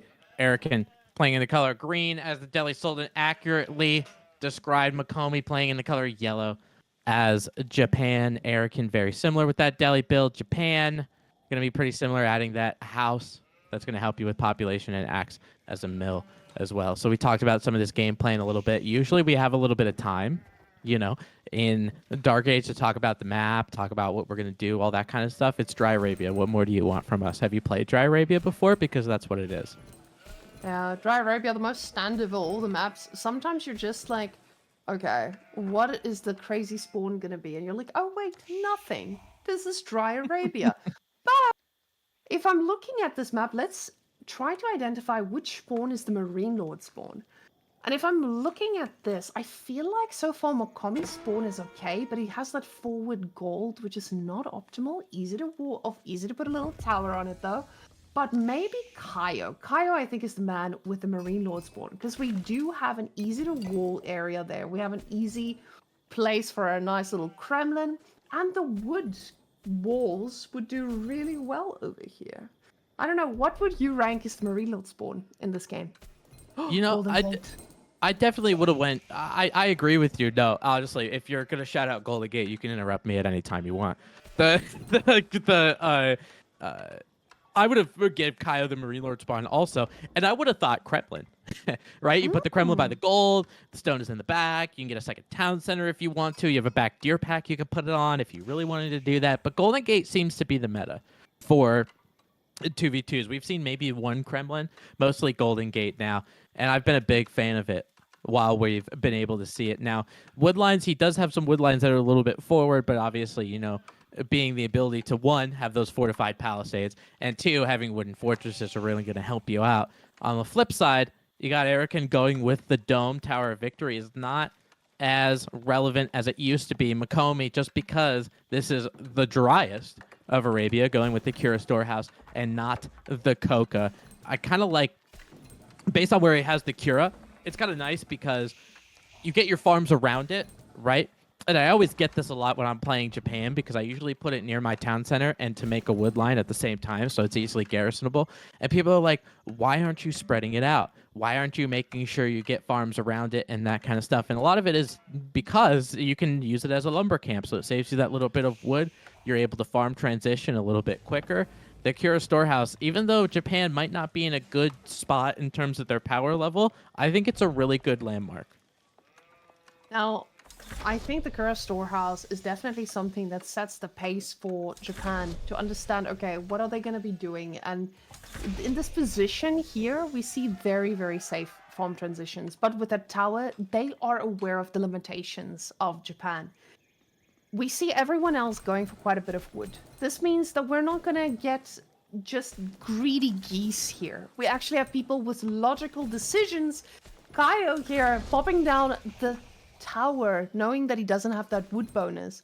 But with that many on wood, what is he cooking? That is my question. Is this man going to be cooking the Golden Gate trade thing? Or is he just going straight for castle from here? We see that gold going up, even though he has none on there, and that's just because of the bounty. But getting that tower there is a very important part of Rus when you don't have that automatic wood boost from the Kremlin. So guys, number one rule in this house, don't be a greedy goose. And right now, Kaio was not a greedy goose. He was a very smart goose. So we're very proud of him. Yeah, I guess instead of being a greedy goose, you can be a frugal fawn. Okay, I just made that up. I don't know. And I hate it. And with Kaio and the Golden Gate, you can see what he's doing with his tickets, right? Look at his macro. He's sitting there at about 700 food, sitting there at about 400 gold, and this is something you could do with the little bit of food or the little bit of wood that you get, right? He has about 5 villagers on foot. The wooden fortress helping out. The lumber camp obviously going to be right next to that fortress, creating that influence. If you have that extra 100, right? You have that little extra. You could sell it and get some gold for it. You don't necessarily need to get gold in order to get to Castle Age. And that's something that's so important for the Rus. That's why they could do it. Not only, they might not be able to do it the quickest, like, say, Zhu Shi or something like that, but they're going to be able to do it the safest. And when you're sitting in a situation where you're playing against Aeobids, you know you have to do something. Because they have this free camel riding around, making your life a little bit more difficult. And that's why I think it's so important for you to actually get those units. That forces Arakan into making Ghazi Raiders here as well. Even though those Ghazi Raiders are going to take a lot of damage with those scholars, he's just able to go put them back, bring them for a little healing, and send them back out to fight. 2 more Ghazi Raiders in queue, though. And we see 2 more of those beautiful camels. Diversible. Oh, what can we say? Diversity camels? I don't know. The ones that shoot. Desert Raiders. They are popping out. And because they can be melee, they do so well. My diversity camels. I'm going to go for that from now on. Thank you very much, camels, being diverse. And they're diverse. They're multi-purpose, whatever you'd like to call it. All I know is that Ghazi Raider is going to get slashed to death. Because the Ghazi Raider has to pull away, Desert Raiders just pull out their bows. Look at this. This is clinics for them. I mean, the Ghazi Raiders might do a little bit of bonus damage against the against the camels, but the camels do bonus damage against the horses. So you're like, it's like the Spider-Man meme. They're both looking at each other like, I do bonus damage on you. What the heck? Villager goes down for Erican. Now he's sitting at about 25. Interesting though from Kaio is that he is going to be going with the high trade house, just gets completed on one of that front wood lines. It's interesting because we saw the Abbey in one of the last games. We're going to see a horse archer. Whammon. We're going to see a horse. No, I'm not. I'm going to lose. I got to go. Guys, Tim is the biggest fan of horse archers. Back before they were useful, he used to be a proponent of the horse archer. His full religion revolved around horse archers and the making of them. So, Tim, this is your moment. Tell us about the horse archer. Oh my God! If you get an archer and you strap that bad boy to a horse, you know I'm gonna love it. That's exactly what they do. Those horse archers, 85 health, have a decent amount of just base damage. They have 12 in terms of base damage. So if you want to take down a villager and you want to one-tap a villager, you need a group of 5 before you go out there. Kyle's got about 3. So what I like about the horse archer a lot is, a lot like knights, a lot like other cavalry, you do need to do a little bit of babysitting. But if you're able to do that, they can kite very well. They have the same movement speed as a knight, so you're able to kite knights. You can take down men-at-arms. You can take down spearmen with them. I think the big caveat with them, and if you're looking to try to counter things like horse archers, it's exactly what Kaio's doing, even though he's the roost player, but it's walls. It's outposts, because it takes about 1,500 hits from a horse archer to take down a wall, and 750 to take down an outpost. So if you're going to be able to do that, you're going to be in good shape. Really good against horsemen in the feudal age as well, just because even though the horsemen can catch up to them, they'll have an ability to kind of one-tap, and they don't have enough ranged armor to deal with it anyway. But we're talking about the horse archers a lot. Wait a minute, where the hell are they? I don't know why these horse archers haven't seen the light of day just yet. And they turn around. They don't realize, hey, there are villagers out there. But the horse archers, the 3 of them, are banding together. And they might find a very... Oh, they were about to find a very juicy set of villagers. But the tower, Tim, that's the second counter to a horse archer. People are asking, how do I deal with horse archers? Walls and towers. And if you are still getting raided by them, more towers. That is how you stop the horse archers. Put a little emplacement on them, and Bob's your uncle. You should be good to go. But those camels, though, they are ready to find any horses that steps into their vicinity. Be it mounted samurai, be it Ghazi raider, they're ready to snag. Look at these beautiful horse archers just doing work. Claiming a victim along the way. Yeah, I mean, you found the one area that didn't have an outpost or didn't have a wall, and all of a sudden your villagers are dead, right? Because of how quickly they're able to do it. Now, they also get complemented by Boyar's Fortitude, number 1, so they get an extra 25 health. They're also complemented by Warrior Monks and adding Saint's Blessing, right? They're going to give you a little bit, pack an extra punch, do a little bit of damage. Now, Makomi is castle aged well, went with a floating gate, suspended a gate in midair. Now, all of a sudden, he has a Yarashiro on a stable and is going to be able to use these mounted samurai. Now, Desert Raiders should be doing pretty good against those mounted samurai. Horse archers would still be able to kite as well as Erican. Man, he is getting torched by these horse archers right now. Down to 30 villagers. He sent his Ghazis into a town center trying to take down some Desert Raiders and will be effective in taking down one of them. But you got a massive Desert Raiders. Miyomeka's got about 18 of them right now and more in the queue. So I don't think a Ghazi Raider or how many Ghazis that Erican has can really take this straight up. Now, with the amount of Ghazis that he has, your camels are just going to have a field day. You're going to run in, you're going to be like, hey, dudes, what's up? And then they're all dead. Unless they just let them live. Apparently, those 2 were not on the radar. And as I say that, we get double vision on the horse archers. The horse archers are destroying the Ghazis as well and getting that idle time, again, from the food sources. And that's exactly what we said about Delhi. You just find the food sources and you're good to go. But this is not just food sources from anyone. That is food sources from the Knight civilization. No knights from the Knight civilization. Very surprisingly. I'm very impressed.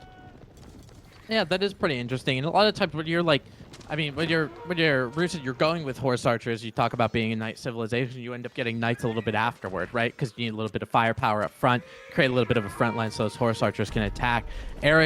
He's making his front line primarily of those Ghazi raiders, but a lot of them end up going down because of the town center. He was looking for villagers to raid. Miyomeka still at 42 villagers. Erican is down to 29. He's been getting raided pretty much all the time. Erican is trying to find some counter raids up on Miyomeka, and I think he's just coming up dry. Now we see the Vietnamese players. They have their eyes set on the prize. They have messed around enough. I say this as they're running around with only horse archers and only camel riders who are just surrounding and eating up everything in their sight. Look at that army mass that just died. Makomi in shambles right now. Let the horses hit the floor, he says. And they're just all dead. They're all dead, Tim. Oh my god. I held my breath. I thought I was going to pass out. Having seen all of those mounted samurai, and they're expensive. They're expensive units. They're like knights of other civilizations and all that kind of stuff, except they have some deflection and they're called a samurai. I don't really care. But the fact is, we just watched about 1,200 resources go down the drain.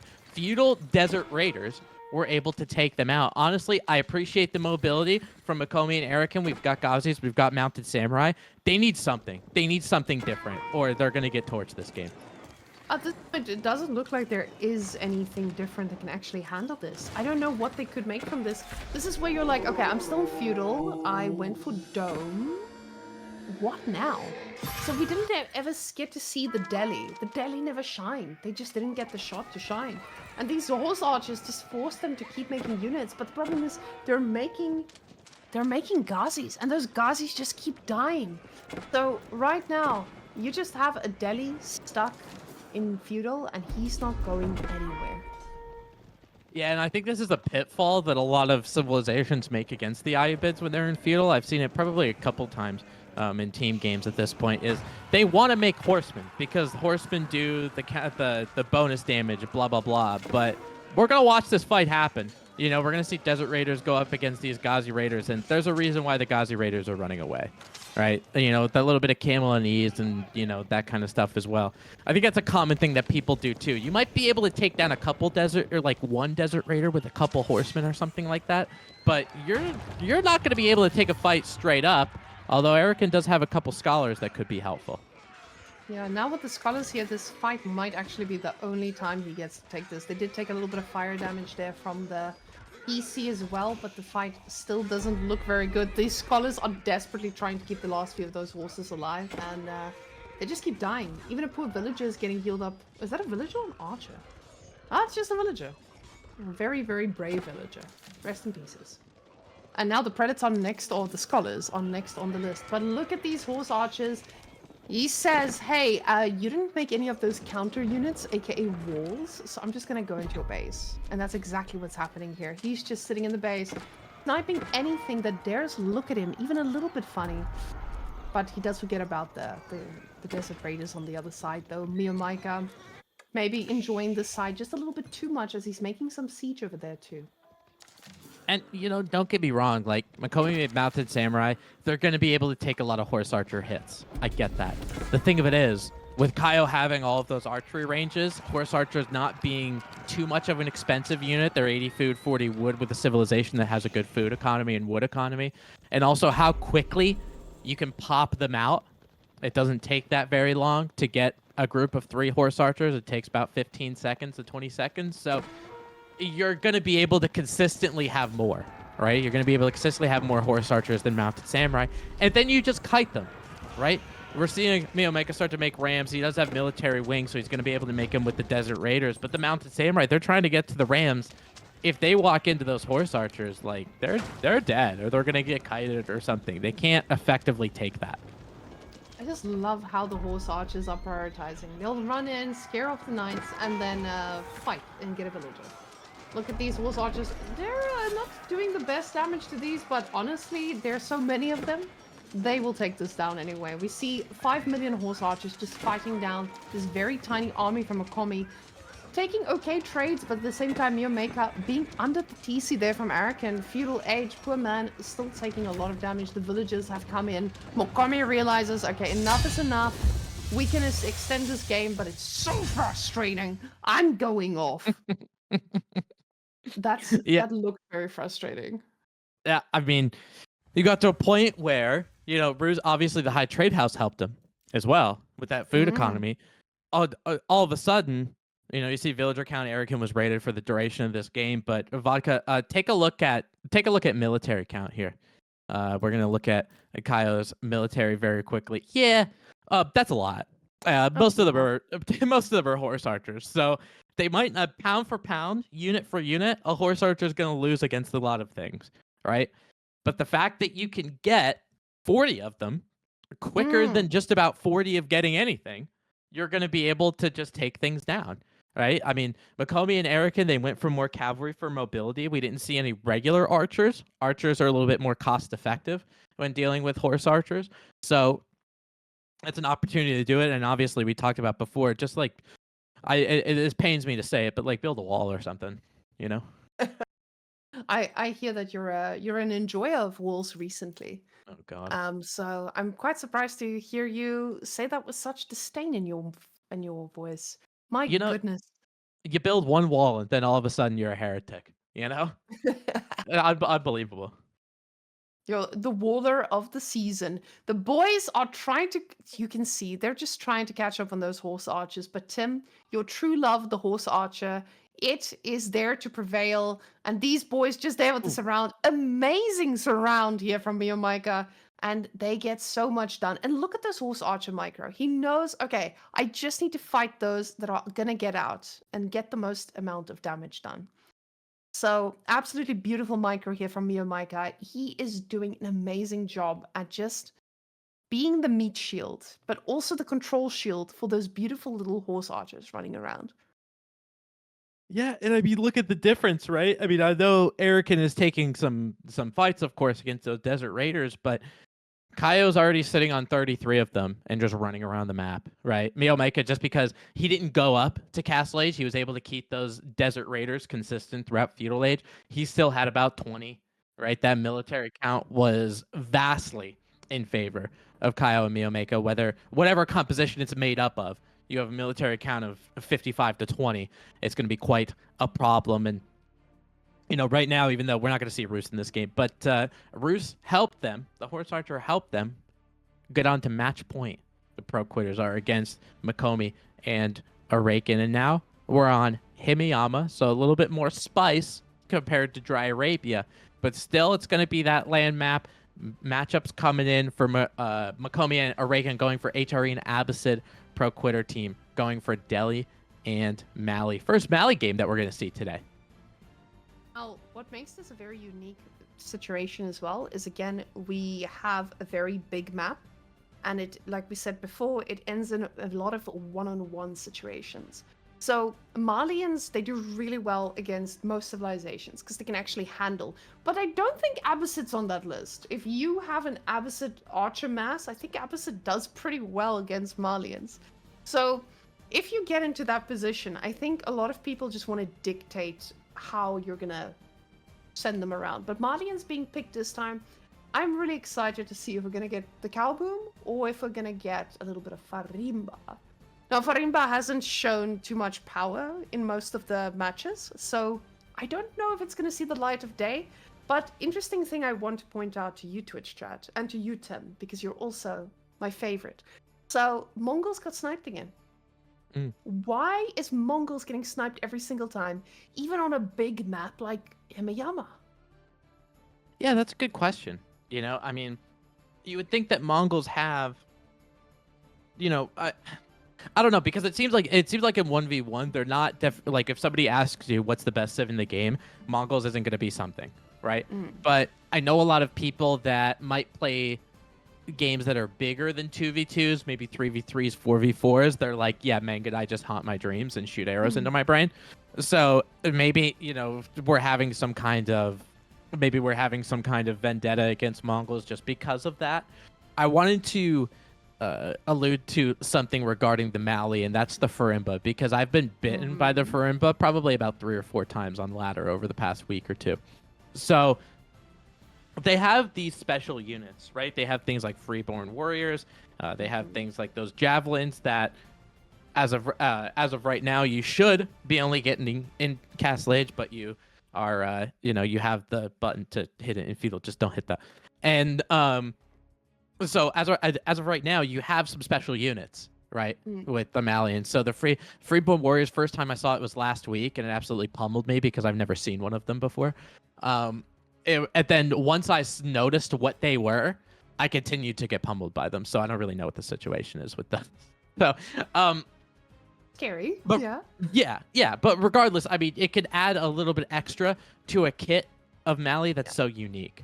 And it just so happens that you talked about the Abbasid going against the Malians. They have a kit that ends up working. When you have a civ that's as unique as the Mali, when you're going up against them, you either have a kit that works against them, like an Abbasid, or you have a kit that doesn't, like the French. And it's just one of those situations that I hope you have a good civ, and it's going to help you out. For Mikomi and Araken, Abbasid going to help them out. I think HRE forces them into making or not being able to discount Musafadis, for example. But I wanted to touch on the javelins for a second.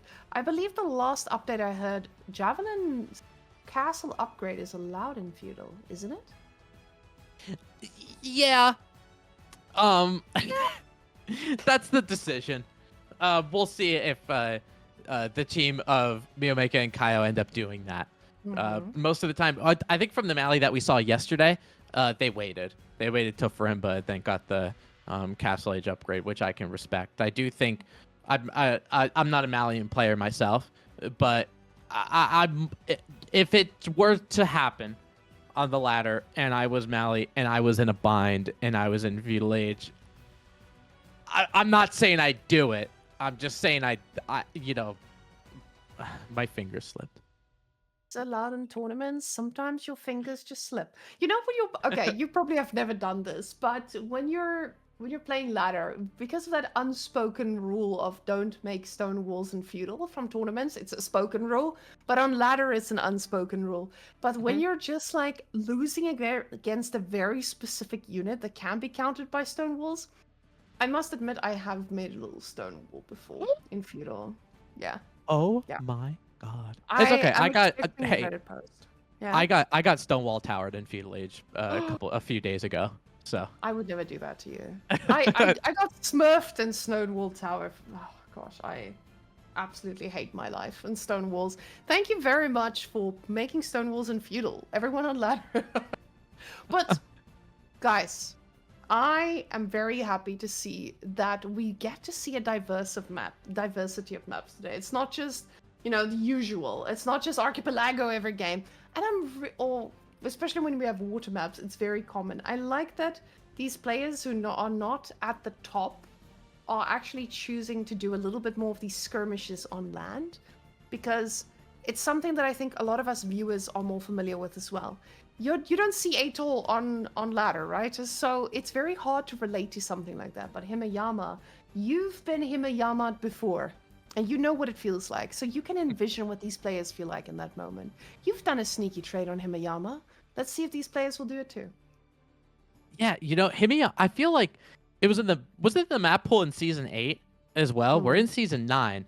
I feel like I've been playing Himiyama for about a half a year now, and I feel like there's a certain amount of civs that end up working really well. We kind of alluded to this in either last series or the series before, but civilizations that are able to get map control and get those food resources because they always spawn in front, except maybe a berry bush in the back, or civilizations that don't care about outside food resources at all, right? So I see a lot of English on Himiyama because they're able to make farms, right? So they don't care. The deer, the berries. If I see an English player getting berries, I'm like, you're delusional. Like, you should just stop doing that. But John, you've done it, haven't you? You've done many it times. Sometimes I'm just like a little greedy with the wood, and I'm like, those berries look kind of delicious, don't they? Yes. I'm a dirty berry gatherer. Yes. And guys, you do get to conk too by getting the berries. Don't worry. It does happen for most of us. But before we head into this game, Tim, I want to know if you were asked, like, this is it. This is your life on the line. Which civilization on Himayama from this group are you picking? out of the ones that are like out Yes. of the 4. Yeah. Oh man, me personally, I would pick Delhi. Lions. Okay. And you would destroy me.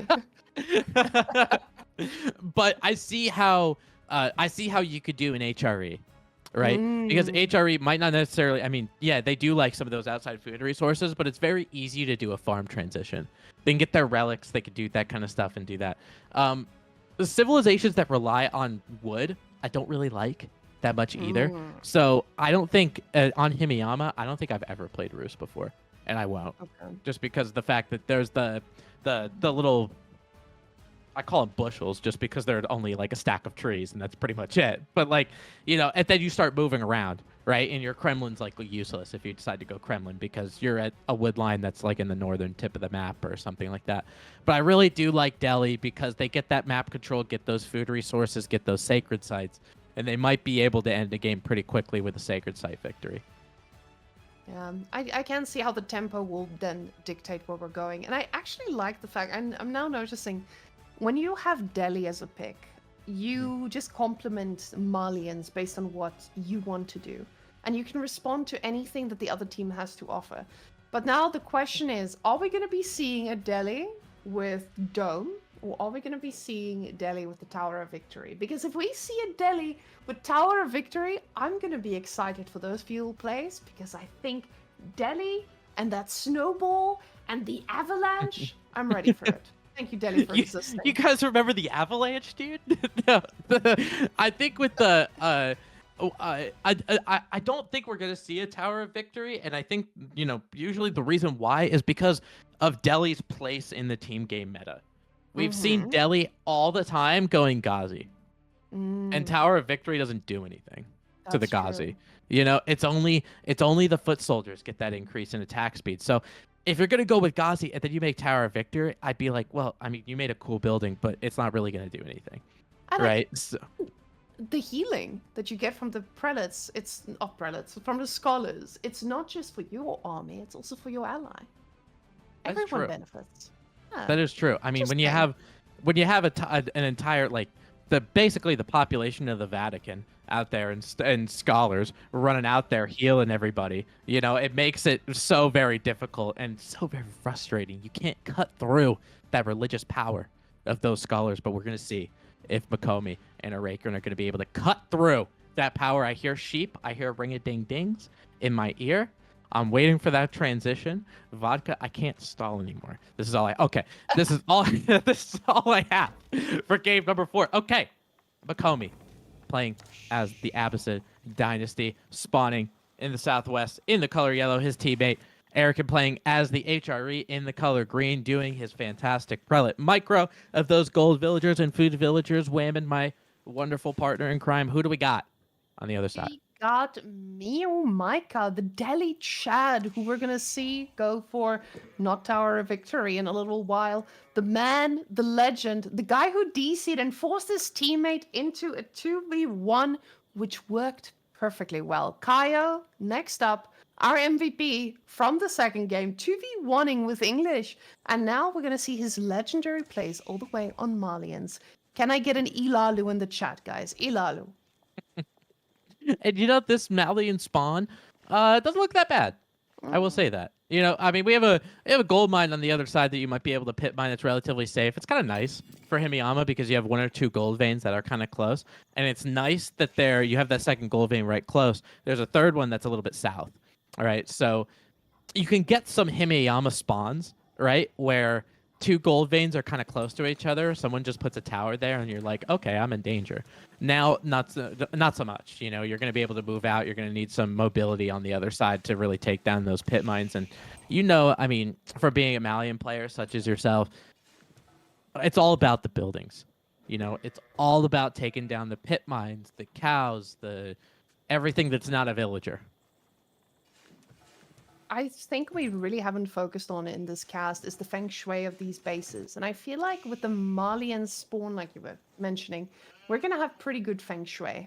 Our buildings, our eco buildings are going to be on one side and our military on the other side. Good feng shui, good feels, good vibes. And we do see the Arcane Chapel very close to the gold, ladies and gentlemen. And we know if you have an Arcane Chapel close on the gold, it is going to be quite juicy. What I'm a little bit surprised about is that he didn't put it against the other 2 tree bushes that were there. I feel like this is a 6 Arcane Chapel, and we could have had an 8 out of 10 Arcane Chapel right there. Getting 2 of those wood lines, juicy AF, but it is a little bit more forward. And I think that is maybe what he thinks about, and the rest of us don't.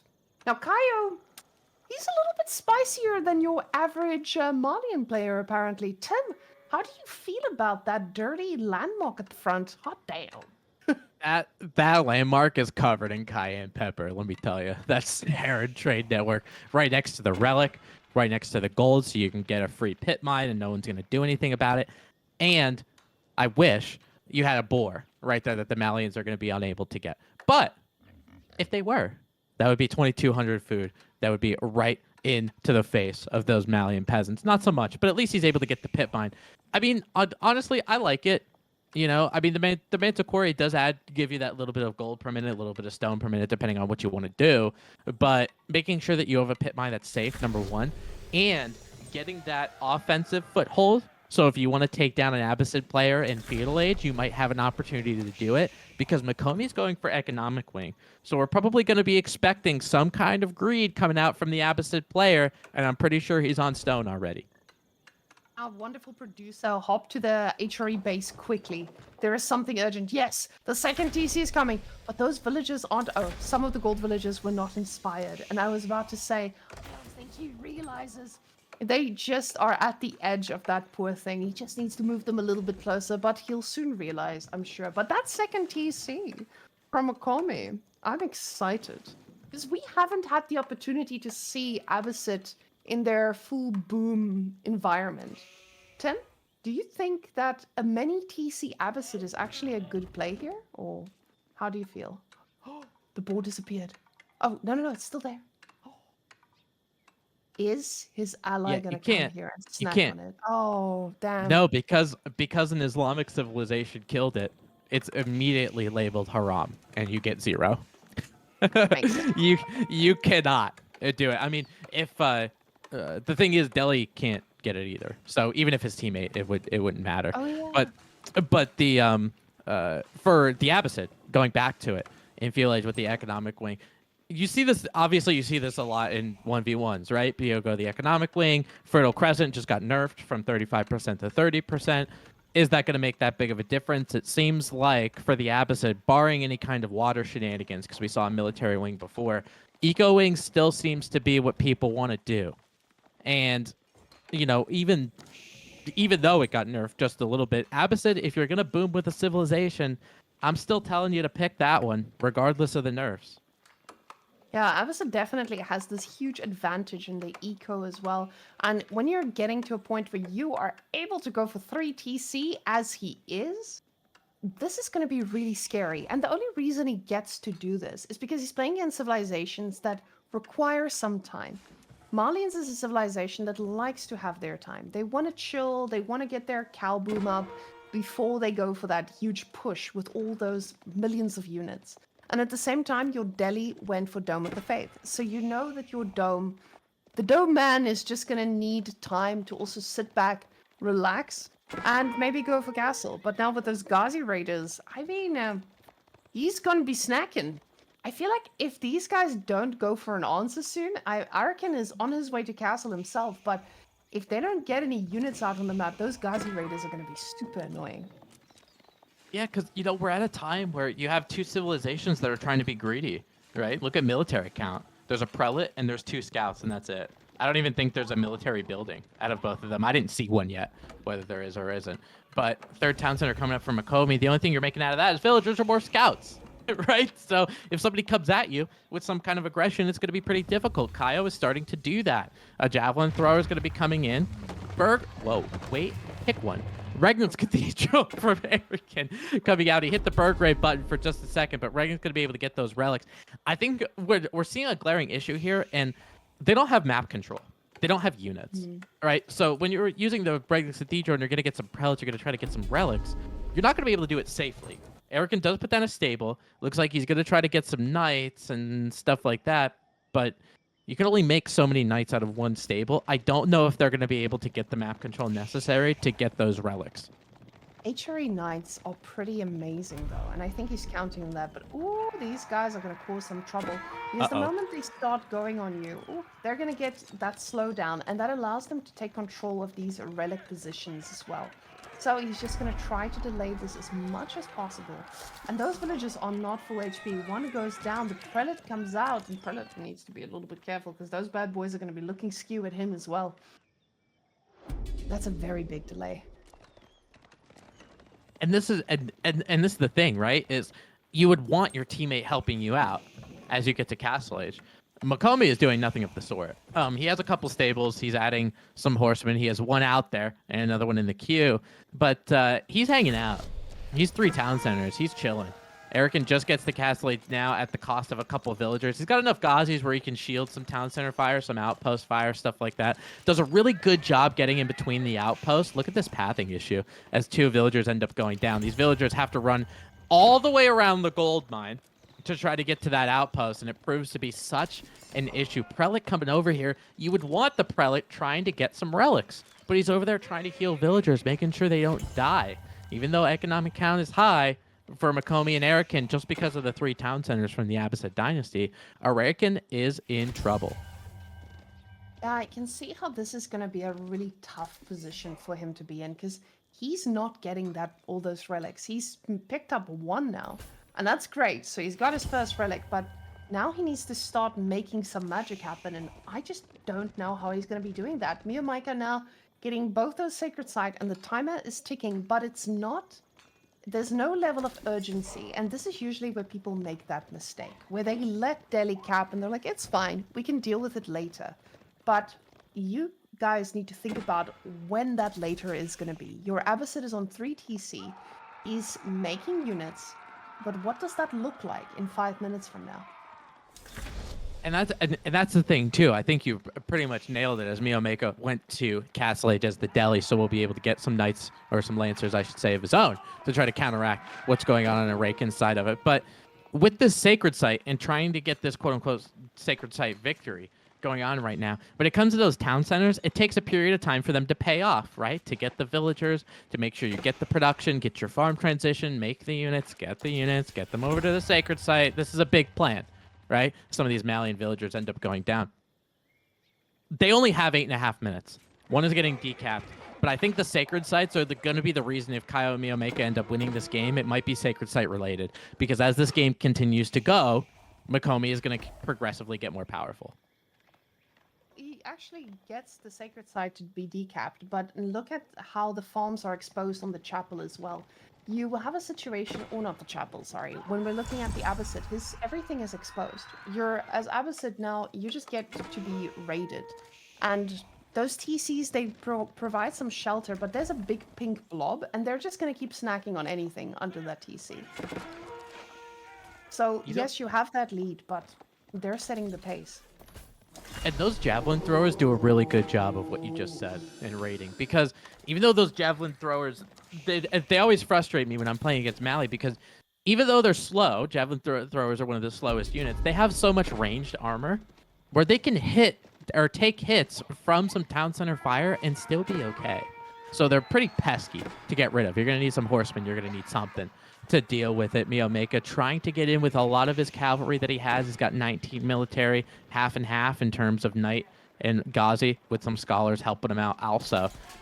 So I definitely agree. Those javelin throwers might be able to do something, but it almost looks like, just like how you alluded to Himeyama being, some 1v1 situations. Oh, well, and as we say that, the horses join the fight here, but again, that is late reinforcement. The problem is, I think HRE has taken a significant amount of damage here. Miyamika has done an amazing job at just ensuring that his opponent is not doing the usual HRE things, booming and destroying. Because 31 villages for HRE is not a good look, and you have the rest of them just idle while being under the TC. Oh, man. And look at this. With the Makomi's 3rd town center here over on the south side. Those town centers, even though they're Abbasid, they still only have 2,500 health, so they might go down pretty quickly. And Makomi's trying to help out his buddy here. Arakan's sitting on 20 villagers because that's the amount that he can fit in shelter.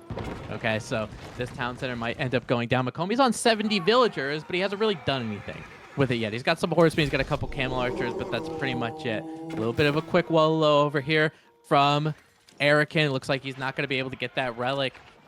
I mean, this is just one of those situations, Wayman, where I think aggression just won. Exactly. Abbasid going for 3 TC is such a risky move. And I feel like there's nothing that they can do at this point to just get back in this. HRE has suffered too much. And with these amazing plays from Miyamika, he's able to dictate the pace of HRE's game. The relics don't matter. You're just inside his base. You're killing everything. 17 villages now. Mokomi, he's got a ton of vills.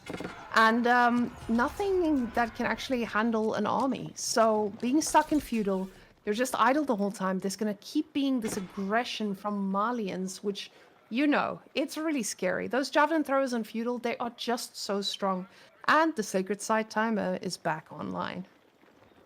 You know, with those javelin throwers again, their base damage is so high, right? I mean, obviously, you know, horsemen are going to be a good counter to the javelin throwers, but because of the amount of base damage that they have, the critical mass isn't that high. So you might be able to snipe out some horsemen or something. Mika continuing to get these night raids. That's a juicy raid. Oh, man. I mean, even though Makomi has a lot of villagers, it doesn't mean you could just throw them away willy-nilly. Mika is heavy on that night train right now. Sacred Sight's helping him out. I don't know if he's gotten some relics, or if he did, maybe a little bit. Continuing to bolster his food, and he just has knights in queue for days. I don't know if this Feudal Age Abyss is going to be able to stop this. The Feudal Abbasid is not that great at dealing with these very chunky knights in his base. And as he's running towards a safe area, there's a Malian army waiting to snipe the rest of his builds. So it doesn't matter where he respawns. This is like playing against someone with very high APM. You are just going to struggle because they're going to attack you in more than one side at a time. And look at those knights. They are just eating everything, even under the TC. That +2 really doing work. Even just getting idle time is already worth it at the cost of that knight that he loses. And that's it. They've had enough. Oh my god. Makomi and Araken end up throwing in the towel after that, and I didn't see a way out. Makomi's Feudal Age units, or lack thereof, ended up going down pretty quickly. Araken was just constantly under duress. Look at how many villagers he had by the end of the game. He's down to about 15 at the end. So HRE, I mean, I get it. You want to go to Castle Age, you want to get relics, you want to get all of that kind of stuff. But if you don't have a teammate helping you out, because it looks like both of them just kind of left themselves to their own devices, then Kaio and Mika continued, okay, this is our plan. We're going to be aggression. We're going to go. We're going to get them. And get them, they did. They ended up taking the 3-1. That is the match point for Kaio and Mika. So congratulations to that group, and welcome to the main event that starts next week. Now, that is actually going to be one of the biggest hype events, I think, in a while. Most of us are used to these team game events that we're seeing all around. And I think this is definitely something that people wanted to see, an actual set team tournament, because we haven't had them in a while. We've been all over the place here by matching random teammates with Russian people, but we want to see what real team gamers are going to be doing. So, guys, these team gamers, are they going to prevail against the top pro teams out there? We'll just have to see.